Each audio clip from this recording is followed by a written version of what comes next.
we'll get into this. Oh yeah. Oh boy. What's What a up, everybody?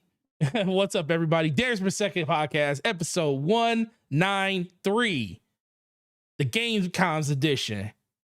The edition that we gonna talk about Phil Spencer talking about pretty much everything we already knew and telling everybody that, you know, we run a business. We've been telling people that for like years at this point. And people are still in denial about that, but we're gonna have a conversation around that. We're gonna talk about BlackMyth. A couple people on the panel I know have tried it out to see what they're thinking of it and just performance overall. Indiana Jones. Y'all already know what's gonna happen with that one. Gonna end up on another platform. And no, I'm not talking about just PC. It's going somewhere else too. That's gonna be a good one. And some breaking news that just happened in the last hour. We got people out here that in the developer sphere telling people they don't need 60 frames per second in their video games when it comes to first person single player games. We're also going to talk about that. But let's get into it. I got my man, the myth, the legend, the man of many slaps, the man that's been out here doing his part in policing the community, the homie, SloMoBackSlap. What's going on with you, bro? I wouldn't say policing the community. I would just say, that's what you've been doing, bro. Correcting false information, which we all should be happy with, not having false information, which apparently some people are just fine with it as long as false information for one side. Anyway, having a good time. Gonna have a good show. As far as myself and what I've been doing, I actually got to play a alpha today. Splitgate 2's alpha is it's pretty good. You know, I'll talk more about it later. But there's that. There is your Jumbotron's messed up Forte. Yeah, I just saw it. And Concord, play some Concord today. Played I've been playing BlackMyth Wukong, like, you know, a lot of people. And it's been having a good time, enjoying a lot of games, man. Been playing Fortnite too with some friends, so yeah. Yeah, definitely. Outside of that, the homie, the man that we have elegantly named as Trevor Birdsong. He is Hallmark Actor of the Year. I mean, shoot, at this point, he's like of the decade, and he just doesn't know it yet, and we're just going to keep talking about it. The homie, Ramon Terrell, on the other side of the continent, you know, actually up north in Canada, where everything is greater because, you know, just life. How you doing today, man? What's been going on with you and what you been playing? Oh man, well, thank you for the warm welcome. I am happy to be back once again. Everything is going well. I am fighting off the depression of the end of summer, because I know days are going to start getting shorter and the cold and the rain, but you know, I'm enjoying the last little bit that I can. Everything's been going well. I am drowning in games, as everyone should be, because there's just way too much out and not enough time to play, or money for that matter. Currently I started BlackMyth Wukong and I got about 7 hours in, but I hadn't finished Prince of Persia: The Lost Crown yet. So I'm going back and finishing that up, because I'm not a multi-game type of person unless it's a racing game. So I typically play one game at a time. So I just want to go back and finish up Lost Crown before I forget how to play it, because that game has some acrobatic mechanics that if you get rusty, you're not getting through some of those areas. It's crazy. So I'm gonna finish that up and then go back to BlackMyth Wukong. And that's where I'm at. Oh man, well, first of all, thank you for coming to join us. Always love having you here as part of the ensemble of characters that we had to bring on this podcast. But I do want to introduce another person that's been on here multiple times. You know, he tries to bring a lot of logic to the community, and sometimes it falls on deaf ears. Well, most of the time it falls on deaf ears, but he still tries. You know, he's the neighborhood, you know, superhero out here trying to do good by everybody. But the homie Hemp, Gamelogiq, whatever other name you want to use, welcome to the podcast, bro. What you been up to? How you been? And I haven't talked to you in a while. And what you been playing, bro? Yeah, man. Thanks a lot for having me. And if my mic is too loud or too soft, chat, let me know, or one of y'all dudes let me know. No, you're good, bro. All right, cool. Well, first of all, thanks a lot for having me. Appreciate it. What have I been up to? I just got done. So I've been rewatching the Infinity Saga. Nice. So right before the podcast, I actually just finished up watching Captain America: First Avenger. So just that, you know, in hindsight now, I'm realizing like that was just like the Infinity Saga was just a moment in time that's just never going to be repeated in film. Mhm. And a lot. I think a lot of my favorite part was phase. Did they call it? Was that phase 1 or did they call it phase 0? I think it was phase 1. It was phase 1. Okay, Phase it was one. phase 1 of the Infinity Saga, and I loved the Captain America movie. Yeah. So yeah, so I was doing that. A little shopping. I got some new Elgato stuff coming in for production stuffuses. So that'll be fun to play around with. And then game wise, it's been kind of a slow week for gaming. I got kind of a late start. I'm a little frustrated because typically we do enough to keep going Sunday night, and so typically I have to be like really tactical in what I pick to play because when I come off the podcast, right? So I'm not up till 2 a.m. because I can't do the slow-mo anymore. So it has to be something like short and quick. And that used to be Call of Duty because I was like, okay, I can always log in and play like 2 or 3 matches, right? And get off.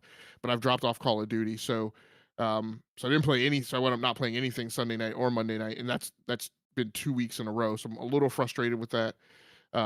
But all I've been playing this week has been EA Sports College Football 25. So having a good time with that. I think I'm playing around with sliders, trying to get it kind of locked in, for my skill level and the way I play. But we're getting there. I'm having a good time with it. Yeah, let me know when you're ready to go 1-on-1, bro. You gotta go we don't do that. one-on-one. We don't do multiplayer sports games because Oh my god. that's just it's nothing but cheese, What? It's nothing but people trying to run the money plays all the time and trying to figure out how to counter the money plays. I don't, it's just I play these games to get close to a realistic. That's like, what I season of do. football. Okay, all right. That's why I said we need to play. Okay. Now, all right. granted, when I get online, I do have to figure out the stuff that you just said. But the thing Let me is, explain something to you right now, Logic. Forte is the kind of person that when he's good at a game, he wants to play everybody and he wants to talk trash. I do. And he can't You're control right. himself and I he's can't. insufferable. So if You're you right. play him in You're- this game, he's he's going to be right. talking trash the entire time. Yes, you ain't lying. Well, maybe I just need to get back on Call of Duty and we all need to get together and play on the same side. Right. That will be a game where he won't do any of that stuff. well, let's be for real. Like, wait, ever since playing it on PC more, I have gotten more of a big head. There is a drastic difference in how I felt about that game 2-3 months ago versus how I feel about it now.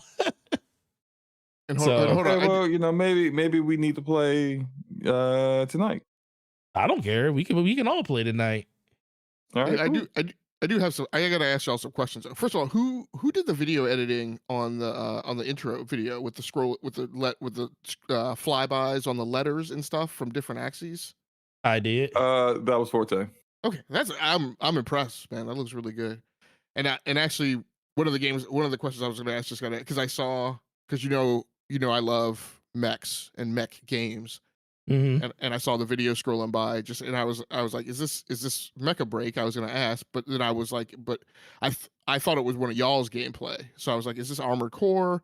Is this a Gundam game or something? It's all of our gameplay. That's only gameplay that we done. I think the only thing in there that's not either me or SloMo playing the game is the cutscene from Halo. Oh no, not the intro video. I'm talking about the video you have going in the inset right now.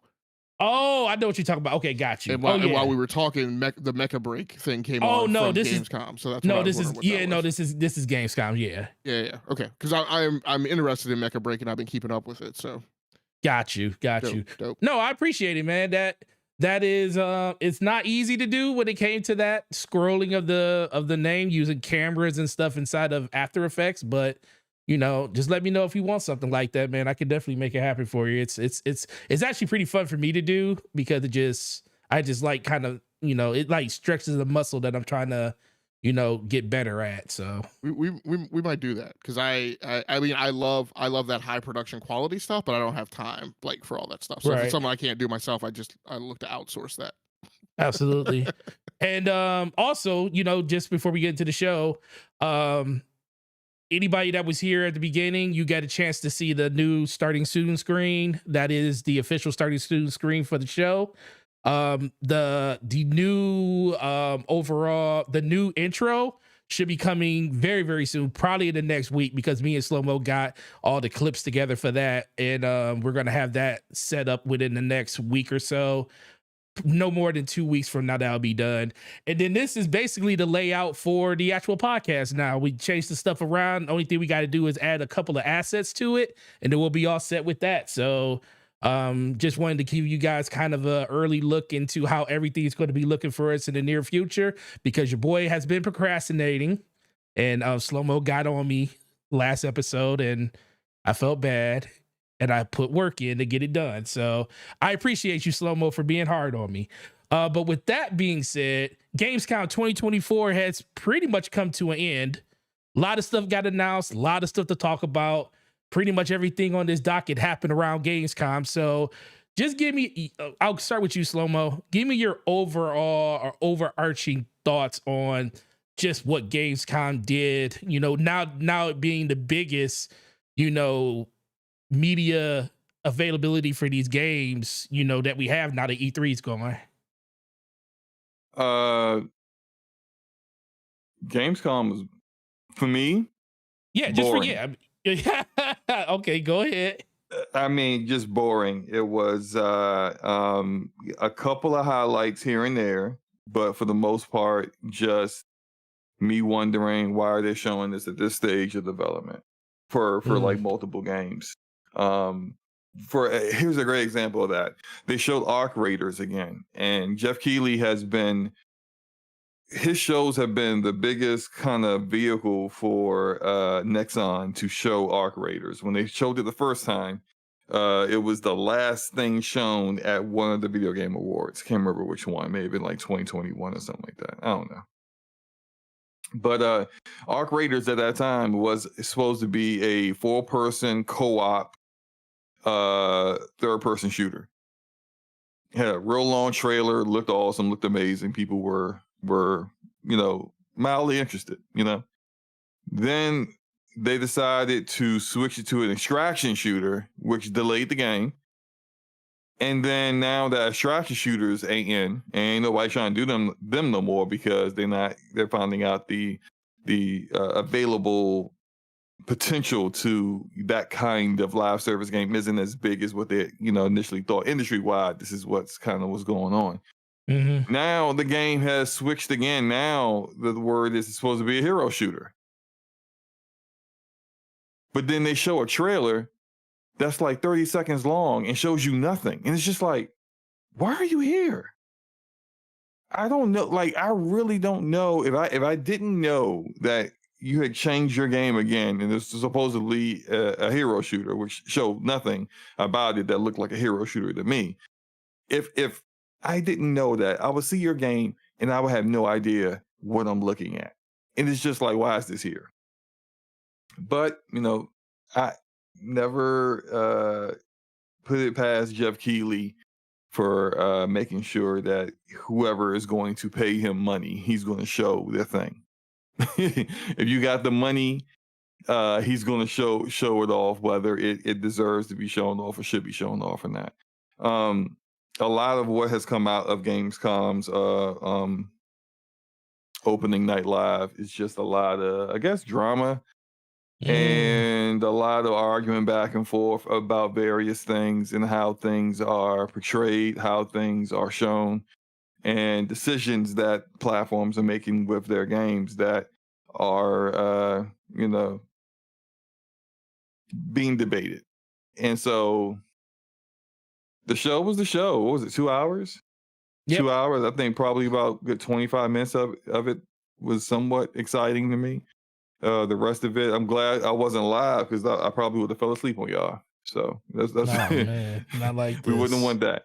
But no, that's just my thoughts on it. Ramon, what were your thoughts about opening night live Gamescom? Well, When a person starts like that, it ain't good. I think I dropped in probably about half an hour in, and I was like, "Oh, I wonder how long this is. You know, hopefully I didn't miss most of it." And then that's when I realized how long it was, because I don't think I watched the Gamescom before this one. I made it about an hour, almost an hour and a half before I threw in the towel. I was like, on the one hand, I was actually relieved that I didn't see much of anything that I wanted to play, because I'm already like just completely like, we've been inundated with games, and I still have 2 games from 2023 to get to. In fairness, only one of those was announced coming out this year. Final Fantasy 16 for a PC. But yeah, it apparently I missed all the fireworks, which landed at the end, and I had a feeling that all of the really big games and stuff would bring in Anchor at the end of the show, but I couldn't make it. Like I tried, and I was just like, yeah, this just ain't doing it. I'll have to hear the aftermath, if there's any aftermath, later, and boy was there. So that's kind of where I landed. Monster Hunter Wilds is on my wait and see list. It looks fantastic, but I can't do super grindy games, and that's why I didn't play World. So if Monster Hunter Wilds actually, if they kind of, pull back on the grindiness, then I'll probably be in on that. Otherwise, it'll be just, one in a list of games that look really cool that I won't get to play. Oh, before Logic goes, can I just personally shout out King of Meat? I'm not talking about you know, that kind of meat, you nasty individuals. I'm talking about the animated trailer that featured Jeff Keighley, the host of the show, and the guy that runs the show in the trailer. Oh yeah, I I forgot have about that. no idea how that game is going to play, but it seems pretty on the nose for me that King of Meat was created, and that trailer was created to make sure they got shown to as many people as possible. So smart on them for taking advantage of someone's inability to put their ego aside. Made a lot of sense to me. You ain't lying about that. What, That Logic. was an A plus. That was a chess move right there. well, Oh, yeah, I yeah. mean, yeah, everybody makes fun of it anyway, so you might as well have something to make fun of yourself. So that is a move. Logic, what do you say, sir, about Gamescom 2024? I didn't really watch it, and that's Good for you. because I'm old. And I think it's and I say that as a joke, but I think it's actually good to put it in a little bit of historical context, and maybe to grant. I'll just, although I know that in the gaming community and on this podcast I will tend to get blasted for it. I'm going to go ahead and lean out a little bit and say what I'm about to say may be reason to give the show some leniency. Gamescom is not really known to be a big showcase trailer palooza kind of event. Typically, the way it has happened is you get all that stuff in E3, Summer Game Fest, whatever you want to call it. Gamescom has typically been where you would typically get firmed up release dates on particular titles that hadn't been finalized yet, and where a lot of the press would get some hands-on time. And this is one of the reasons why we called out that it seems super weird that Forza and Starfield were not hands-on at Gamescom last year right before launch. Um, so I didn't watch it because the historical context is Gamescom is not normally something you would watch for a showcase type of event. And I think this is the first year that there's been this big a show, particularly when hosted by Jeff. I know he just took, and it's it's the most recent show that he took over. I think he just took over last year. Yeah. I want to say. Yeah. So Yeah. I mean, the show's in its infancy. I think the industry. I think the industry. We had a little bit of this in the phone industry. Um, maybe 5 years ago. So 5 years ago, the typical paradigm in the phone industry was we had MWC in February in Barcelona, and that's where you would get a lot of big phone announcements. And then in very late summer, maybe fall, you would have the show called CTIA, and that's kind of where everything that was, I'll use the term off-brand.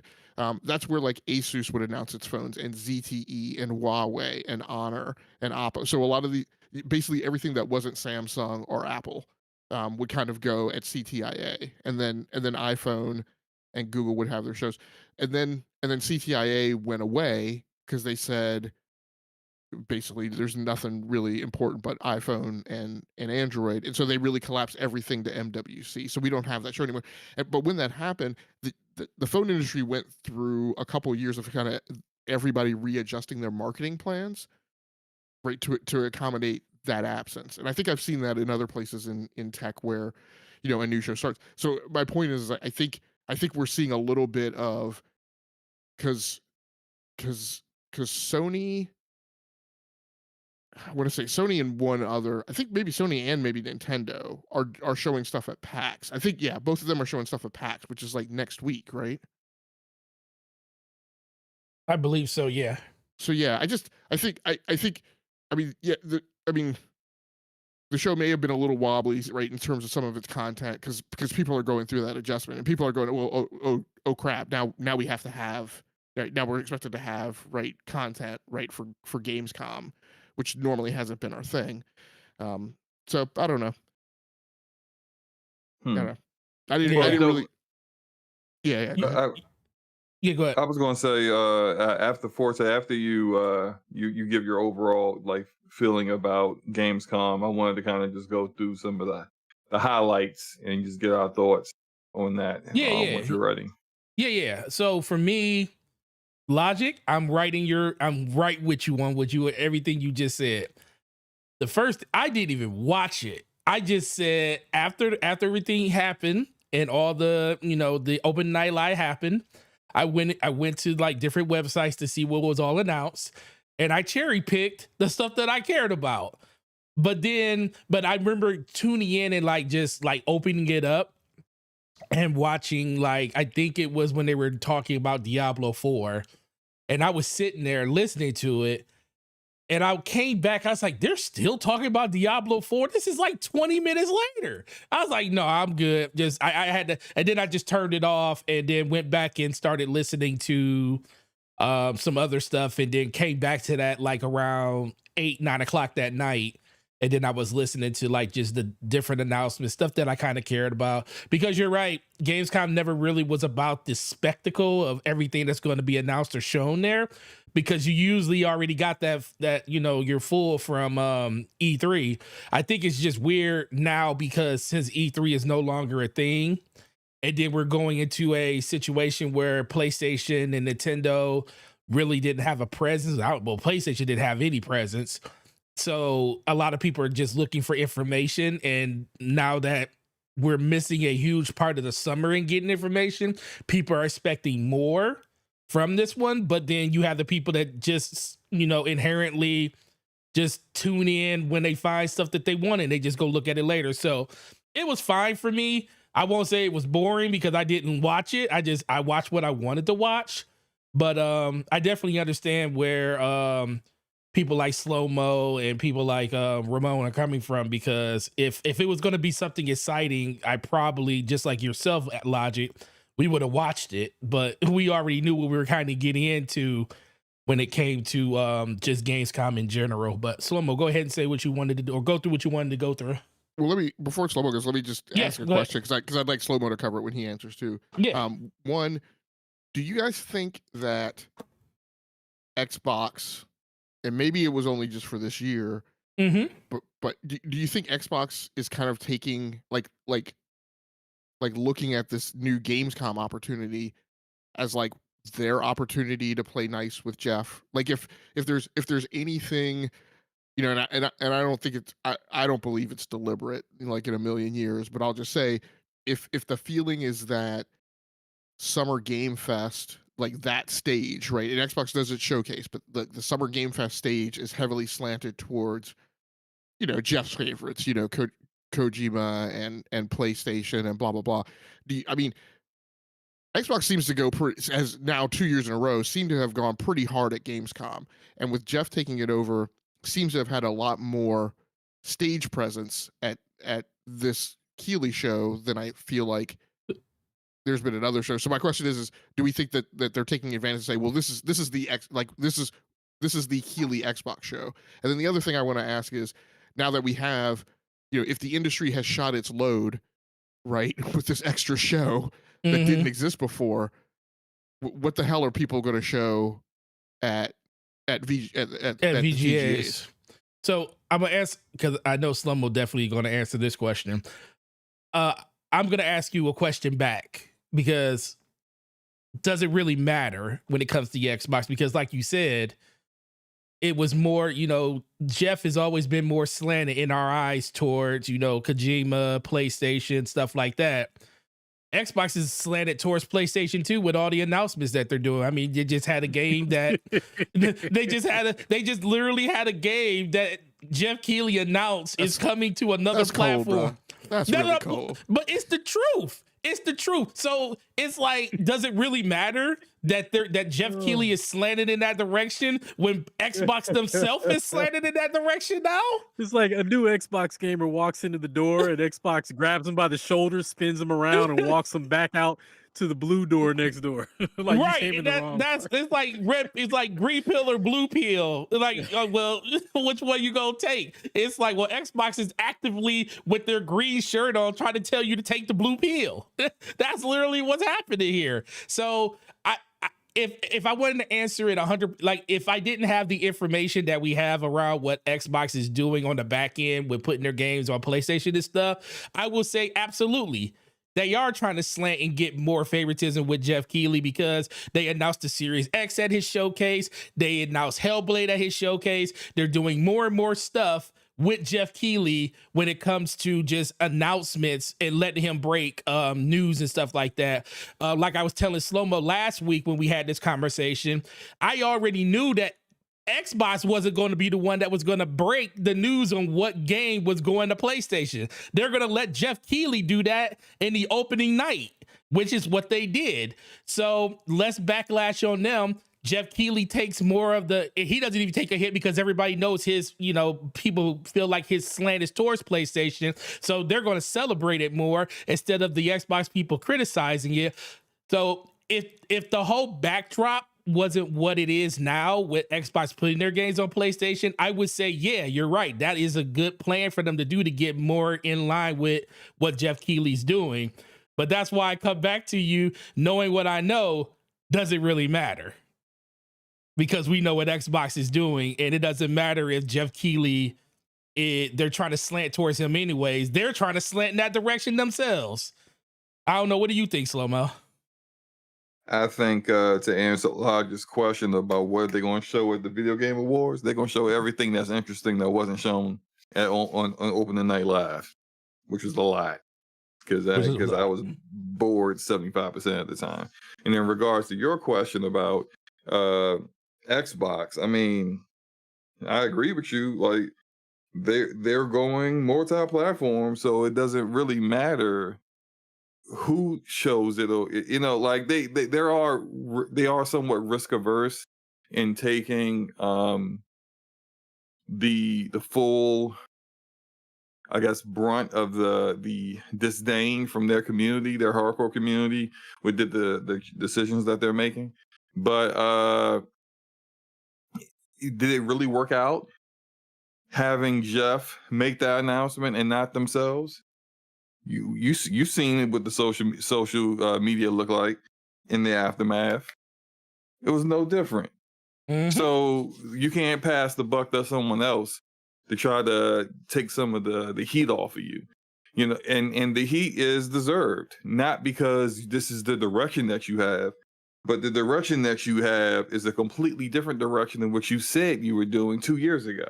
And instead of just coming out and saying what you're doing, you're trying to slow drip it. You're trying to, oh well, case by case basis. It's BS. It's not a case by case basis. Oh, it's only certain kinds of games. Really? Because you seem to be doing single player games, live service games, whatever. And I mean, just you can't hide away from accountability. Like you're gonna have to. People are going to give you justifiable smoke for saying the things that you said. Some of them just 6 months ago, and the exact opposite happening. So it is what it is, man. Oh, sorry. I wanted to kind of like get into some of the, I guess, the highlights of the show, which shouldn't be too long. Well, before you do that, what were you about? Because I know it sounds like it was on brand. So what were you about to say, Ramon? Oh, just to kind of add to what SloMo was saying,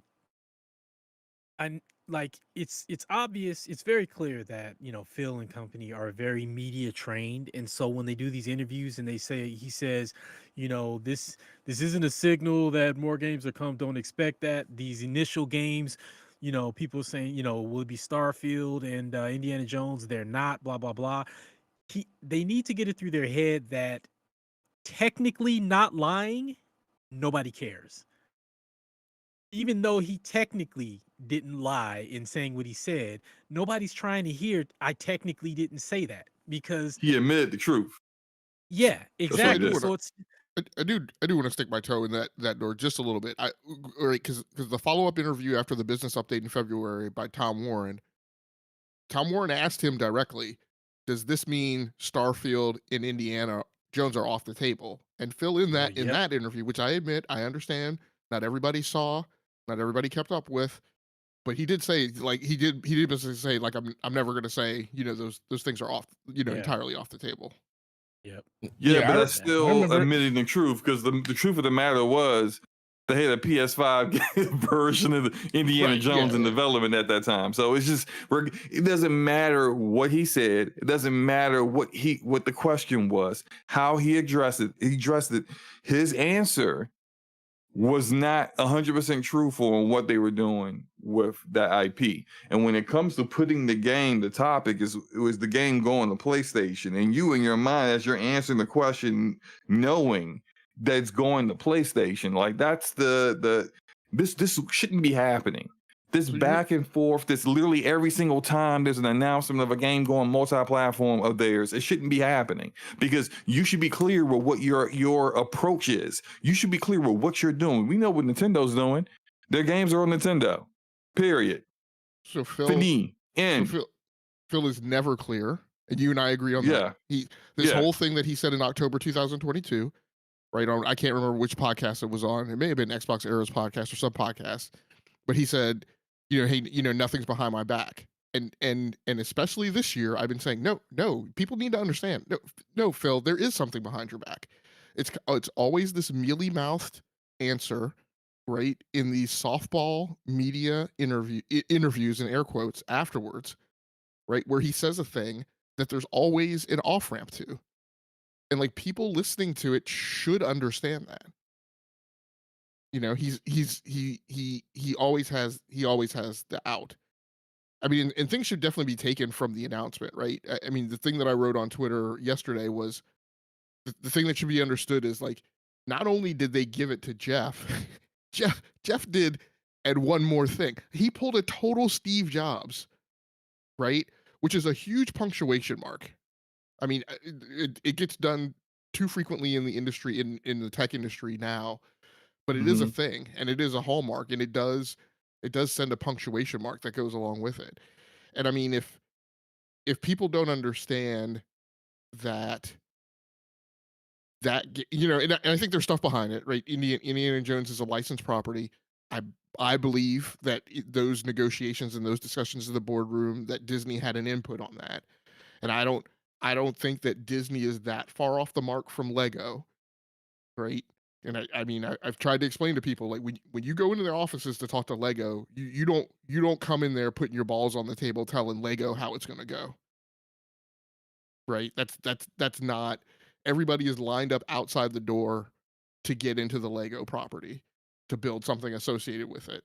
Lego gets a very strong hand in dictating terms of what's going to happen with their licensed IP. So I mean, I think Disney had a hand in that, in what's going on with Indiana Jones. But like I said, the problem with Phil is there's just always, there's always a hidden meaning right behind the stuff that he says these days. Yeah, I don't think I can speak on the Indiana Jones in detail about things that I know about, but I will say that, like, it could be an indirect influence from Disney on why it's also going to PlayStation. And I'll just leave it at that, like an indirect. Like, it may not have been like an overt, you need to put this on all platforms, but it could be you need to hit certain numbers within a certain period of time. And if you don't hit those numbers within a certain period of time on the platforms you've announced this game on, well, hey, that's on you. I want my money. And so decisions get made. Who knows? But I did want to go ask you guys a couple things about some of the stuff that was shown there. This kind of will switch gears a little bit, but the very first thing that was shown was Borderlands 4, the announcement trailer for Borderlands 4, which I thought was, I mean, we all knew it was in development because their Psycho CEO, Randy Pitchford, had pretty much leaked it himself. But something that I said to Forte, and I kind of want to bring to you guys as well. I know the trailer wasn't supposed to be gameplay, and they even said not gameplay, not gameplay footage. But I just found it odd, the art direction of the teaser, because it kind of like the tone of it seemed different, and I think that not that like Borderlands isn't dark, it's clearly a very dark series, but it wasn't cell shaded, and so I wonder if potentially Borderlands 4 might kind of go away from that kind of art direction. What do you guys think?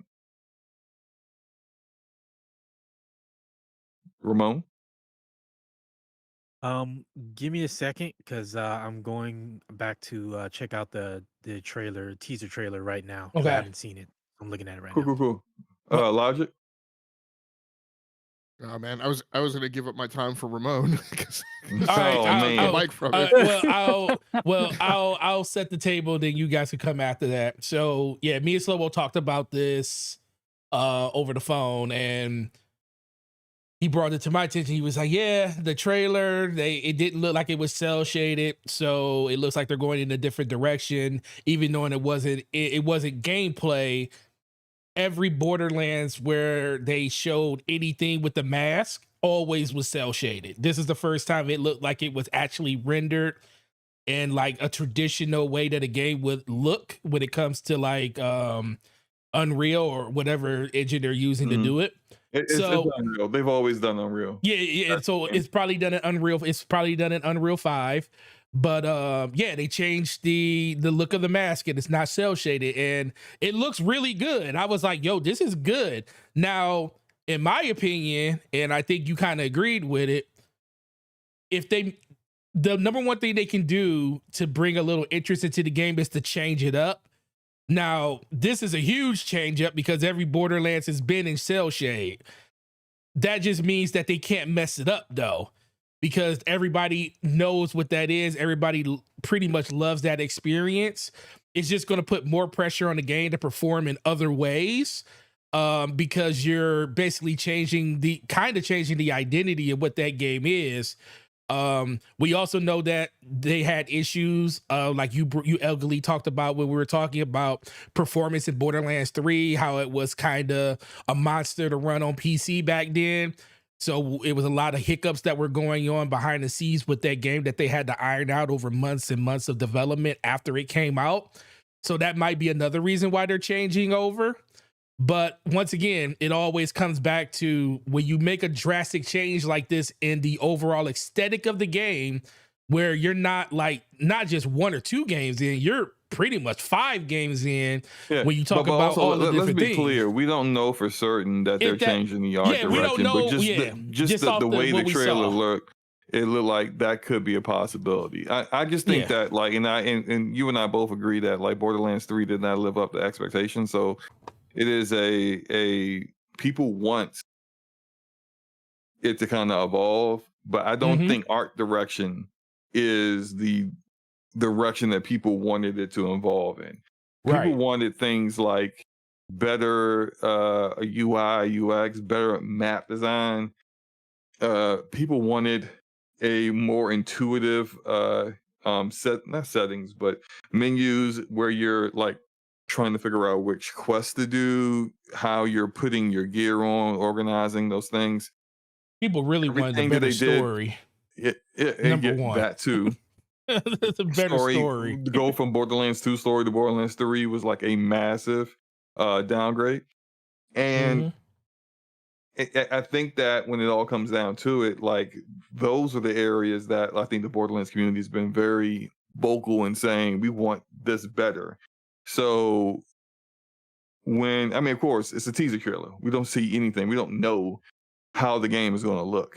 You can infer some things based off of what they showed in the teaser trailer, with like Pandora looking like it's crashing into a different solar system, and then they showed the Phoenix, emblem, which is clearly like talking about Lilith. There's all kinds of things there.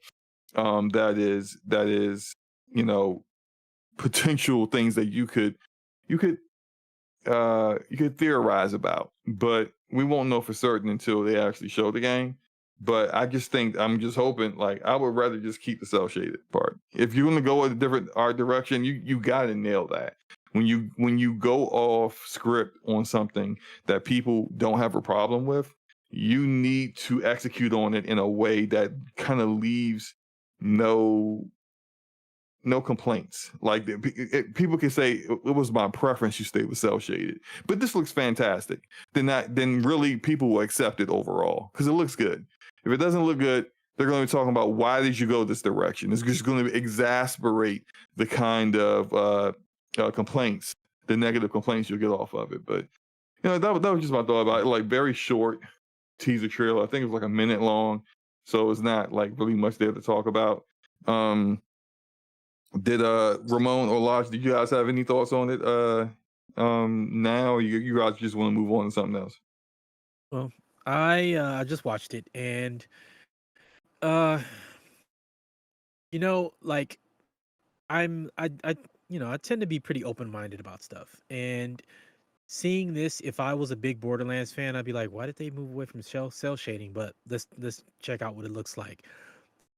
Avowed, like, even though I've gotten over it, and the little bit that I saw from the show the other day looks absolutely amazing now. Part of me is always going to be a little pissed at them because I feel like they catfished me. Because when they showed that teaser, the visuals on that teaser is a completely different aesthetic and art style. Completely different, not similar. It is like 180 degrees different from what the game turned out to be. And to me, that, like, it just feels like a lie. Like, it looks good, and if it turns out to be as good as I'm hoping it'll be, then I'm in. It's not that big a deal, but I just don't like it when folks do a bait and switch like thing. Don't lie to me. And it's, even though it's a CG trailer, it should be representative of what you're going to get. So if they are going to change the art style, both of you already said everything that needs to be said on that. They got to nail it, and they got to get it right. And if they do, then it's a nice step in a different direction, and it can, lead to some cool changes. But if they're still going with cell shaded, then what was the purpose of doing something like this? Because you're literally not showing people anything representative of the game other than the mask is still in it. Yeah, That's the my thing opinion. I'll mention is it'll be interesting to see if they decide to not go cell shading. I think the one thing I will say, and I'm not as big a Borderlands fan as SloMo is, um, but I am a fan. I probably haven't put as many hours in as SloMo has. I But don't think when I anyone has, honestly, but continue. but when I have gone back and replayed those games, the one thing that I will say that definitely stands out is, to me, the the the proof in cell shading as a methodology is that it tends to stand up over time.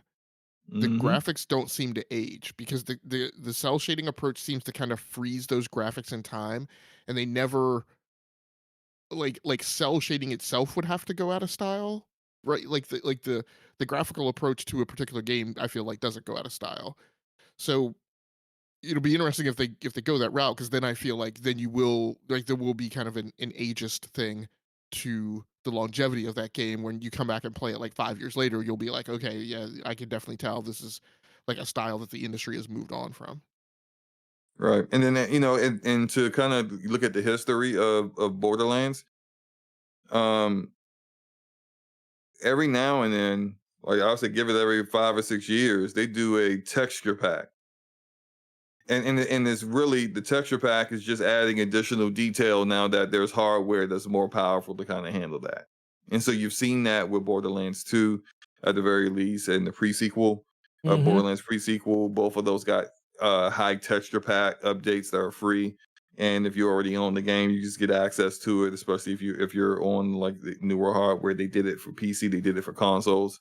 And that's a real easy upgrade that kind of keeps the visuals looking current, yet like it, even without it, it didn't look that dated to begin with, because it, as you said, cell shaded is a art style, art direction that tends to stand the test of time better than trying to go for photorealistic or attempting to do photorealistic visuals. Because as time goes on, when it comes to photorealism, what we thought was, damn, that looks good back in 2012, in 2024, you're like, yo, that don't look that good. Like, I don't know what we was thinking, but yeah, that ain't it. And when you go for that kind of art direction, there's always going to be something 3 or 4 years later that's going to make that look like absolute garbage.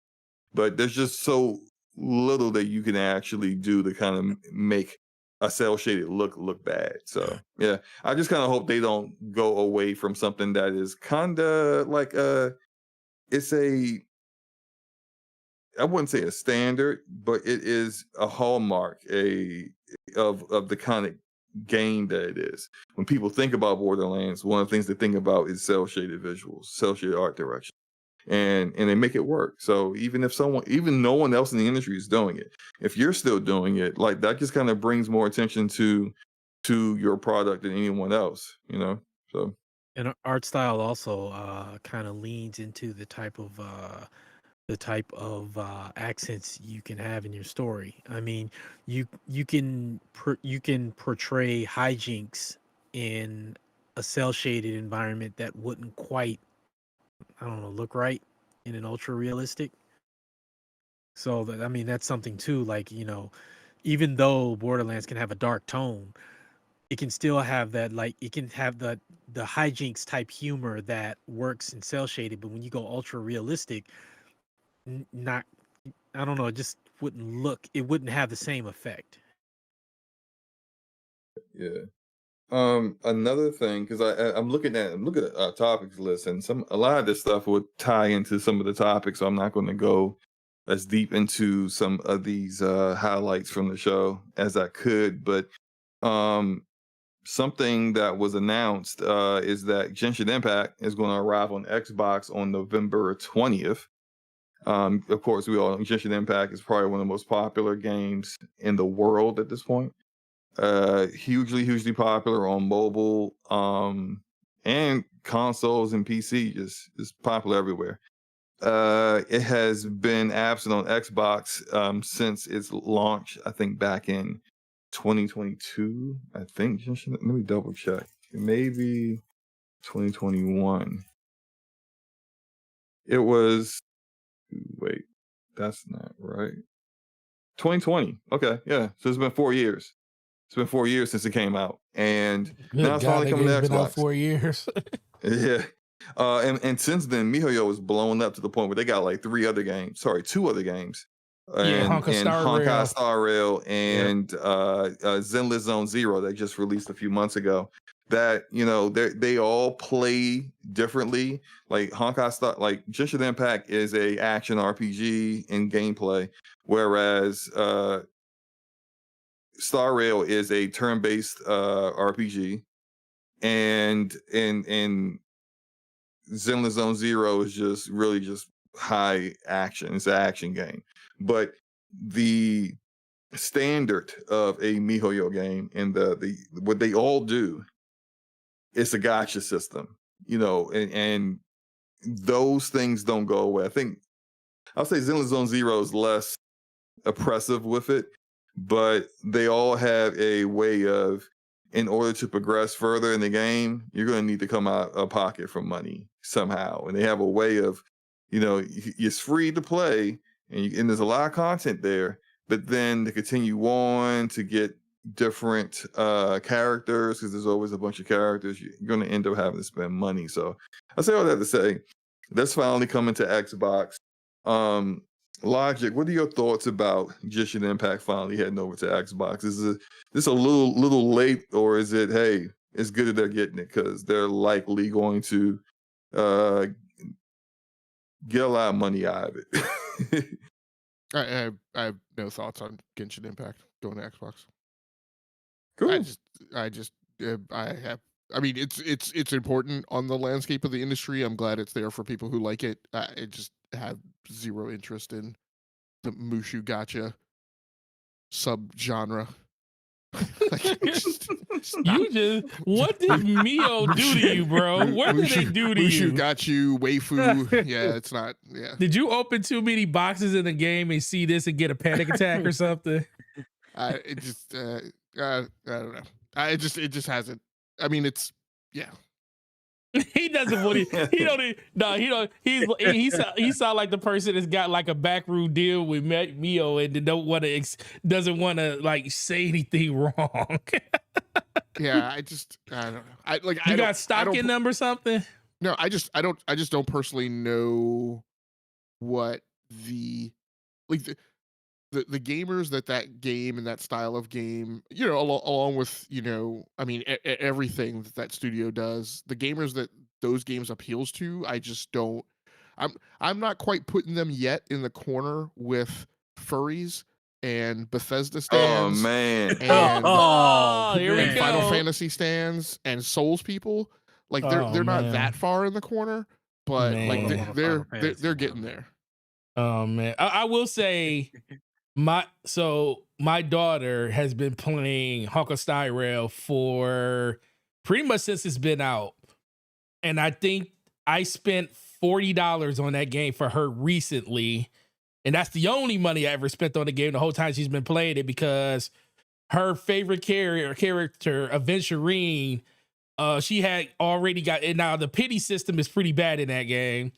She basically grinds out all her in-game currency the way that you need to, and she was really down on pity.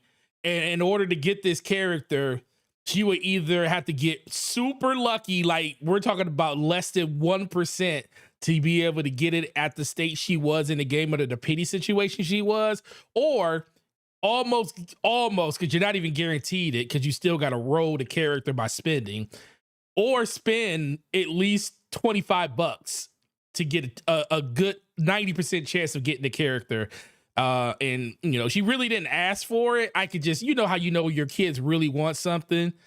And she was talking like glowingly about how I want this character. It's my favorite character, blah, blah, blah. And I was like, well, how long would it take you to get the character just playing it? She said, oh, about 3 weeks, but the character's only going to be here another week. And I was like, oh, shoot. So I ended up breaking down, giving her, you know, bought it for her, because she ain't never really asked me to buy her anything in the game. But there are people out there that just enjoy that type of gameplay. Like I remember SloMo, was playing Genshin Impact when it first came out, and he couldn't get off the freaking game. I don't even know if he spent money on the game back then. He was head deep into that game. Pause. But spent $0. This is how I consume gotcha games. I enjoy my time while it's there, and it typically is anywhere between 3 to 4 weeks of free gameplay, free time to play the game. Before I start to notice, oh, okay, so the next quest is level gated, and it's like, how do I get to that level? Oh, well, I need to. There's no more content to actually do. In order to get more characters, to then get those characters to a certain degree or level, I can do a lot of grinding. I can run around these areas I've already been through a gazillion times, and start accumulating enough materials to level these characters up. Or I could buy it, or I could buy like these, like they're basically loot boxes, but they try to name them different things. I could buy those things and hope that I get another character that I can then level up, that can kind of increase my level. It's like all these different systems they have in place that they've created simply to kind of just force you to spend money. And once I feel that I can't go any further without spending money is when I uninstall the game. And so I did that with Genshin Impact. I did probably like 2.5 big quests before I had to uninstall the game, because it basically was like, there's just no way for me to progress any further without actually, spending money. Honkai Star Rail, maybe 1.5 quests, maybe 2 quests, like big quests before I uninstalled it. And I have Zenless Zone Zero installed, but I still haven't launched it. I played it in beta, and it was far less oppressive than the other one. So I think maybe they're like experimenting with their system, and they could do that now, considering they make so much money off of Genshin and Star Rail, that they can just do a Zenless Zone Zero and experiment with their process and see ways to make it a little bit more efficient, to kind of squeeze a little bit more time and potentially get money out of those who are like myself, who just quit once. It's if you feel like you need to spend money in order to progress. But I think for as far as Xbox goes, it's great that they're getting a game that has skipped their platform, because that's things that keep happening in far more frequency than it did back in 2020 when this game first launched.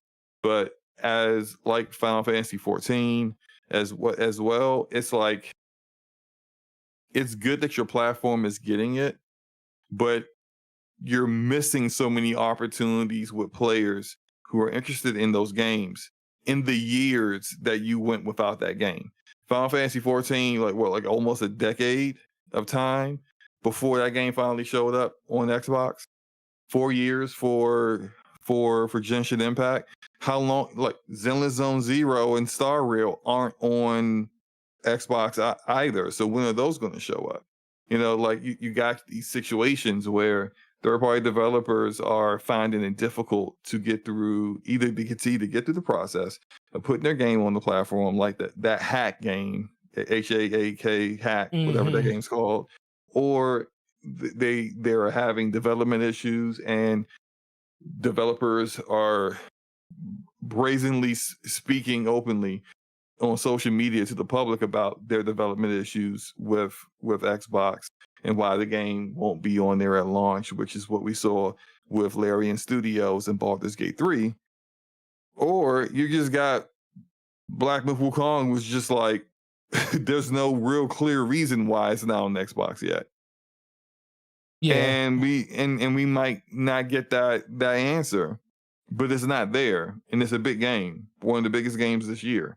And just like, they have to find a way to rectify these issues before the game launches, not 4 years later. Because yeah.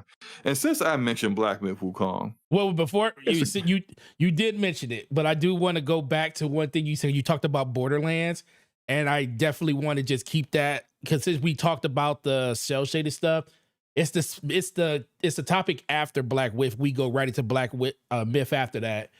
The question I wanted to ask around Borderlands 4: do we think it's going to work better under Take Two now that it's under Take Two? Why do that now if it's the third topic? Because we talked about Borderlands already as much as we're going to talk about it. We're not going to like go into a whole nother spiel on Borderlands like we did 10 minutes ago. BlackMyth. This has to really disrupt your set. Look, you and I think are like we're orderly people. I'm orderly like too, but enough to keep going. I have a whole agenda on a Google Drive. Well, like guess we what? script it out. Like Well, this guess would. what? I understand where you at, SloMo. This would I would. We Guess would what? have It's just like I did the segue. It was a good segue. It was and then a he good goes, one. he just jumps in, kills my segue to talk about the third topic instead of the second topic, just because we were talking about it a little bit, even though I already said before. Some of these are on our topics list. We'll get back to them later, which completely address the Borderlands issue. But he got to do it this way. I'm about to fix your issue by switching it on the screen, so it's not the second topic. It's the second topic now. So go ahead. All right, you know what, SloMo? Go and do what you want to do. You can do it. I don't want to mess with your brain. I don't want to mess with your brain, SloMo. SloMo wants to talk about BlackMyth Wukong because he's definitely played the game. I do want to hear what he has to say about it. It's not going to... Do you? My brain worked the other way around because I felt that we're really not going to talk about that much on Borderlands, so might as well finish. We are wasting time talking about this instead of actually talking about the topics. All right, well, talk about the topics. I just want to put a poker chip down that I do want to go back to Gamescom at some point, just for like 30 seconds.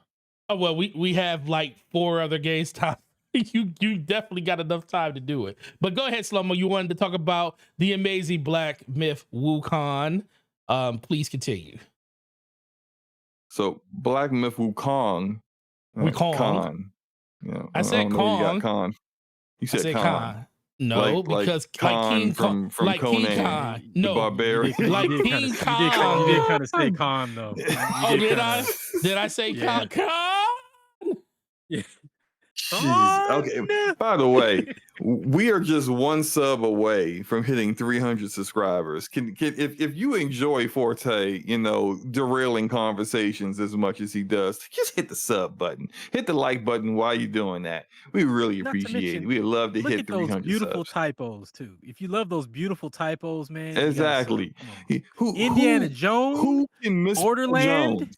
The most common name. It's almost as common as John Smith. The word Jones. You got Joan. What are you talking about? Only here at DPS can we misspell common words. What are you talking about? I don't know what you're talking about. You don't know what we talk. The fourth topic, Indiana Joan. Head. Where do you see Joan that? Head. Indiana Joan Head.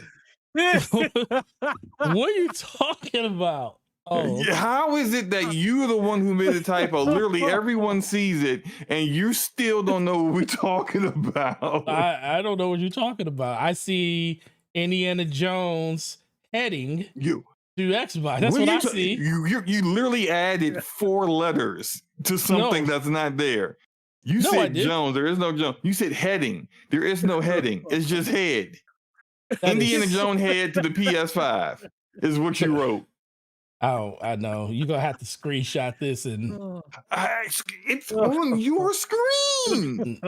I don't see that. How do you want me to screenshot what your... You know what? It's all right. Hold on a second. Hold on. One moment. I am going to... This is... You look in Discord. Just look in Discord right now for... What's that say? What's that say? You read it. I'm looking. What does it say?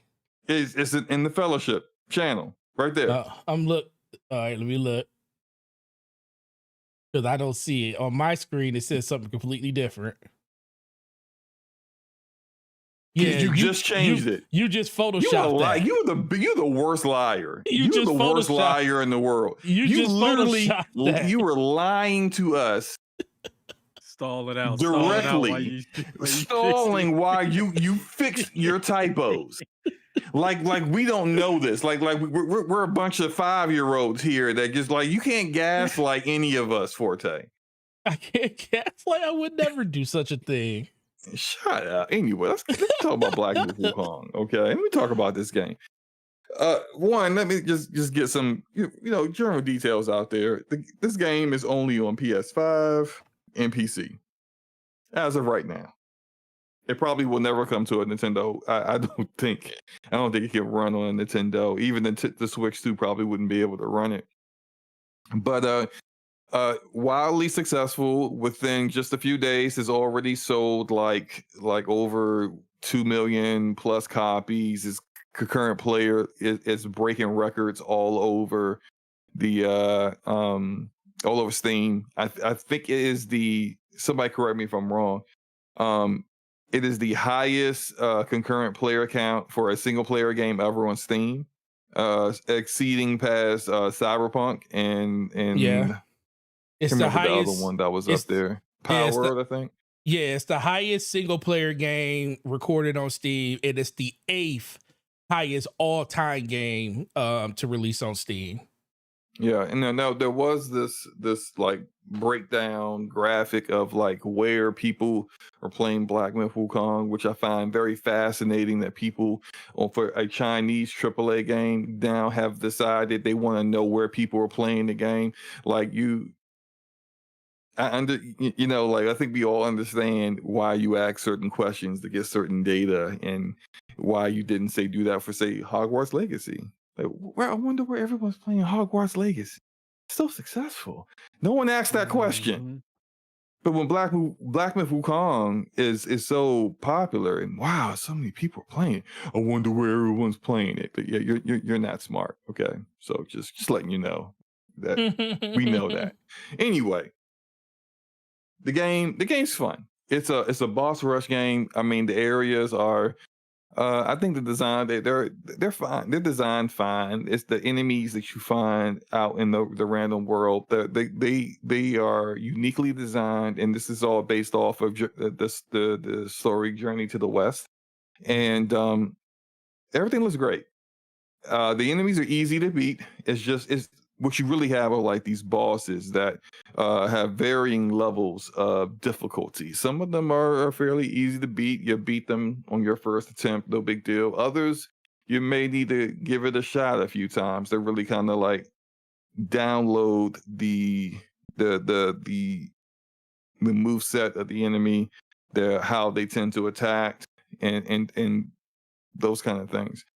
So far, I am at the end. I haven't played it too much. I'm at the end of chapter 1. Actually, let me double check on Steam what my current time played is. But it's I'm having fun with it, and I've got 6 hours in the game. So I'm at the end of chapter 1. I think there's like one more boss I gotta fight before I go into chapter 2. But it's a good game, and I wonder if wait, no, Ramona, I know you're playing it. Right? Yeah, I've been playing it and I'm having a blast. Early on before it dropped, people were saying, "Oh, it's a boss rush. I don't know if I'm gonna be," it was making Forte, it can out you to mute be your kinda mic? You like got a lot of background noise going. Okay. I didn't notice. Sorry. Right, no problem. Go ahead, Ramon.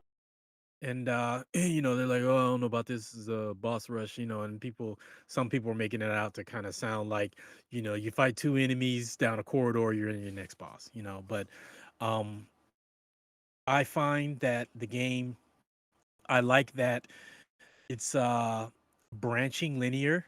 There's multiple paths to the same place. Not every game needs to be a big, vast, open world. So I like that this game is linear, but with multiple paths to the same place. The game is absolutely freaking gorgeous. Like it's just beautiful. Like, you know, I'm We're not gonna talk entirely. about I don't. that. Oh yeah, yeah. Well, I'll gloss over that for now and just say that I'm having a blast. The combat is amazing. One thing I especially appreciate is the motion capture. The mocap, like there's a particular boss you fight in this lake. Well, it's a pond because it's not deep. and the way he I know holds what you're his talking weapon about. out. Yeah. Yeah, you know what I'm talking about. In his first form, when he's he's kind of walking around and he's talking. It's so kind of arrogant. he's You kind of arrogant, see right? like his personality in his in His his body body language. language. Yeah, that was great. Yeah.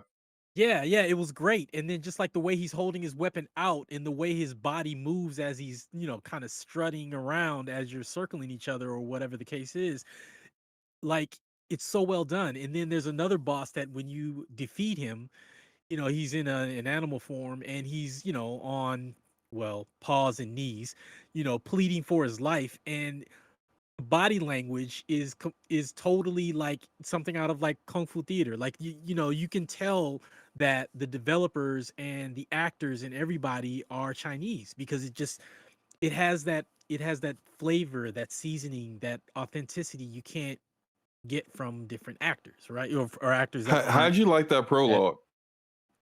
Oh my god, that prologue.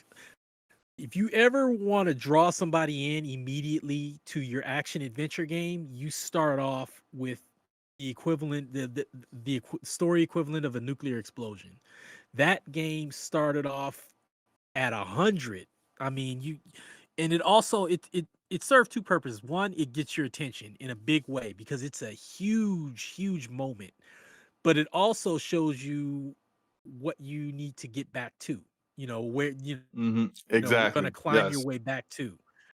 I Yeah, so they did just a real great quick. job of that. I think Game Science did a great job of. I think sometimes I see with games where people are like, I didn't like the combat, and then they see like someone who's further along in the game. They've unlocked a lot of different parts of the skill tree. They unlocked different stances, a whole bunch of other stuff, and then they go, "Oh man, I didn't know the game played like that," and they want to go back. And I think that that's a kind of a failing of the developer for not really showing the potential of what could be.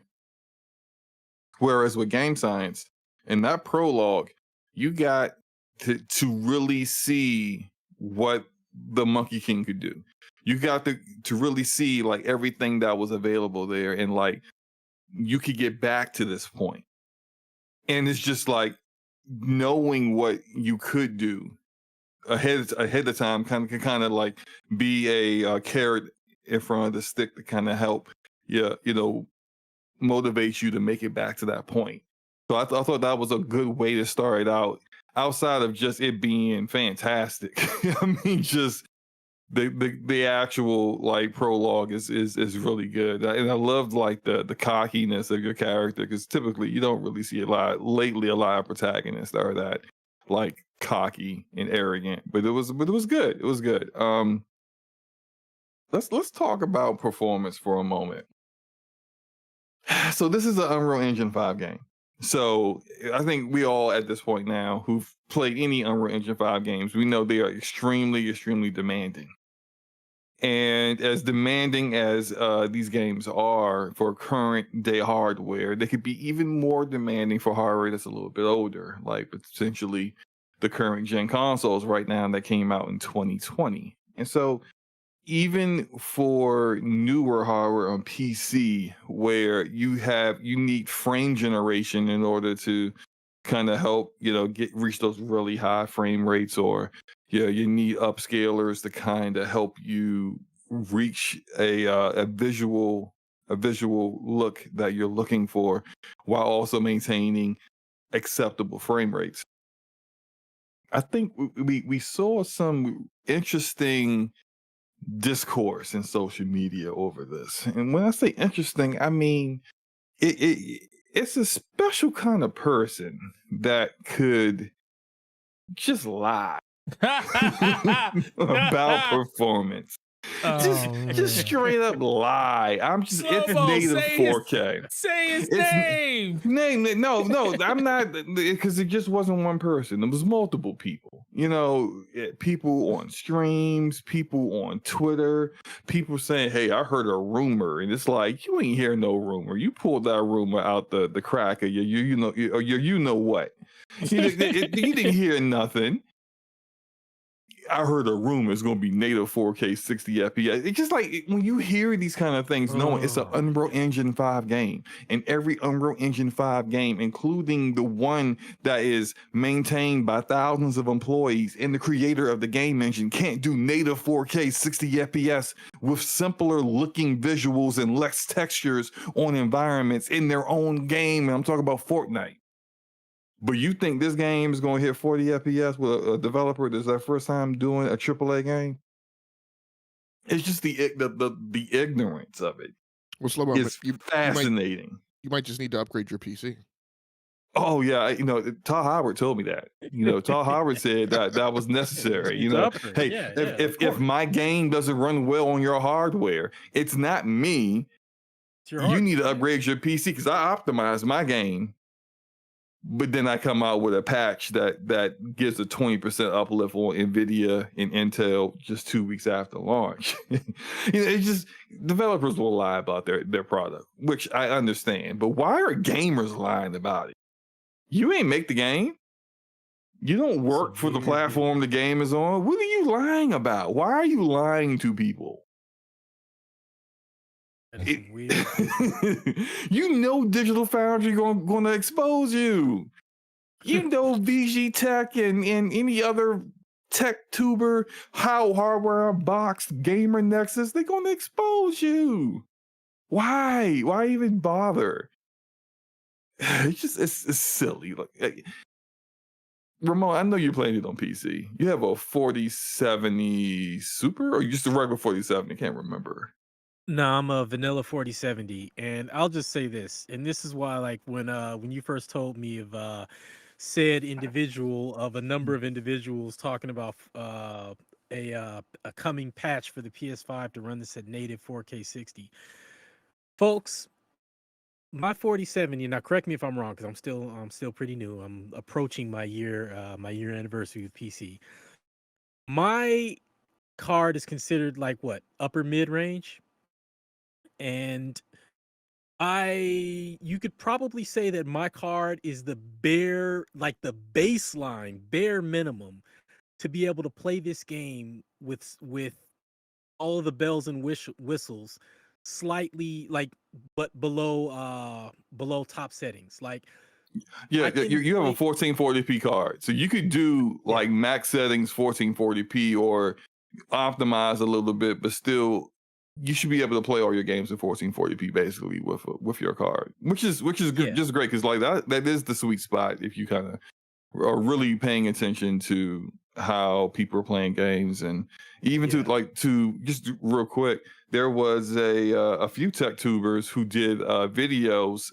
I think one was Daniel Owen, and he has a great YouTube channel. Check it out if you're interested in that kind of stuff. But he was basically trying to help people stop like hindering their own gaming experience. He was like, you should not be playing at 1080p on some of the cards you guys are playing at. Like, you just should not be playing at 1080p. He was just showing people, just look, for some of these games, like playing at 1080p is a detriment to your hardware. Like, just upgrade, instead of upgrading your GPU, upgrade your freaking monitor.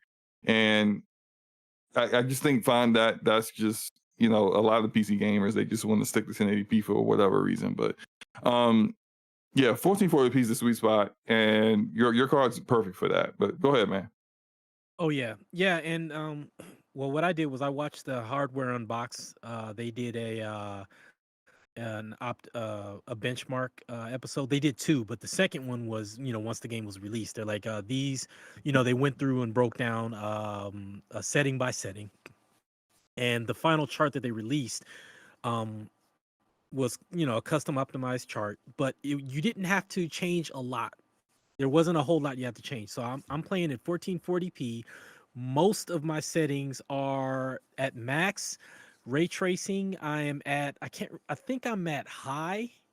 Like, I don't even think I'm at medium with ray tracing. I think I'm at high, not very high because there ain't no way.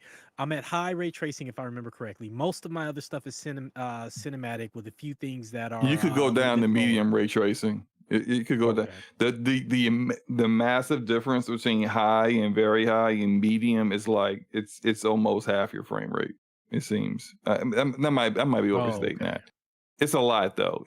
Like medium ray tracing is. I'm playing at medium ray tracing just because I want that Oh, additional frame. I'd rather have those additional frames. oh, okay. Yeah, I'll Yeah. check it out because I think I'm at high and I'm hitting 70 frames. When it gets intensive, then I go down to I've hit as low as 60, but 60 is the baseline for me. I haven't dipped below that.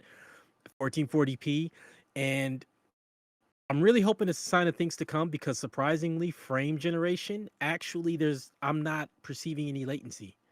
And Hardware Unboxed actually said that instead of motion blur, use motion blur, use frame gen.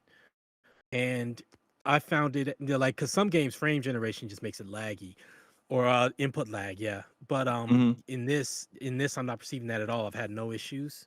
And that's So yeah. typically because you're playing at a high enough frame rate without frame Oh generation yeah. that if you add frame generation, then it doesn't give you that additional latency and provide a really bad experience, which kind of gets into something else I wanted to discuss. So, Digital Foundry did a breakdown, and some other channels kind of also backed up their findings when it came to BlackMyth Wukong on PlayStation 5. And with it, essentially, to just get down into the weeds without bogging down to people with a lot of jargon.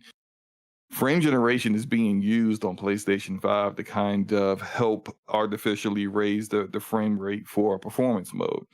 Now, the Mm. resolution for performance mode is 1080p, and for the most part, it does maintain a 60 frames per second average in performance mode on PS5 for the game, but it's doing so with frame generation. And when frame generation, for whatever reason, is disabled, like in the prologue, if you're running in performance mode on PS5, you don't get 60 FPS. You're not even close. You're like at like 30 something or 40, like low 40s. And so I say all that to say, people who are very sensitive to those kind of things are kind of noticing a difference with that, with the latency. That they're not too happy about that. In which this isn't telling people if you're enjoying the game, you shouldn't be enjoying the game. That's not it. If you're enjoying the game, then there's nothing that's going to bother you about this. Enjoy yourself. But when it comes to people who are noticing these things, and they may be a bit more sensitive to frame rates because they typically play games at a much higher frame rate. So when you are used to playing games at a much higher frame rate and you start playing games at a lower frame rate, you notice the choppiness, you notice those kind of things. Balance mode is the mode in between quality and performance, and that mode is oddly set for 45 frames per second, which is weird because typically, if you're going to do a frame rate in between 30 and 60, you don't just choose the frame rate that's like the number that's in the middle, the median 45. That's just not how this stuff works. You go with 40. 45 just causes problems. And probably the reason why there's a lot of judder going on the PlayStation 5 if you're playing in balance mode. And so it seems to me the preferred experience right now would be if you're someone who is fine with 30 frames per second, to play on the quality setting and just play it in 30, or play at 60. But you're going to get some artifacting because it's using upscaling as well as frame generation. So you're going to get artifacting, you're going to get those little like nagging issues. But enjoy your game. I'm not telling you not to enjoy your game. Just also don't be lying to people. Because when you're going around telling people things, and if you are someone who has a platform and you have people following you and they respect what you have to say, if you're going around lying to people about how this game is going to perform, going around making up rumors, knowing these rumors are false about how a game is going to perform, when that doesn't turn out to be true, people are going to look at you and say, why did I listen to you? Where'd you get your information from? Are you just full of it, And so do better, people, please. Oh man. Exactly. Forte, have you played it, Forte? I just bought it while y'all were in the middle of this conversation. Oh, okay. All right. Well, I'd love to hear your thoughts on it. I literally just bought it. I was Right. I was already. So this conversation didn't make me want to buy it. It'd be listening to you guys. I saw the gameplay and I was like looking at it, and it is such a good looking game. And I'm like, I don't know if I want to play it. But then I was starting to think, and I was like, man, I got a freaking 4090. I need to test this thing. Why Forte. why not test it on a game that doesn't run great for a lot of people?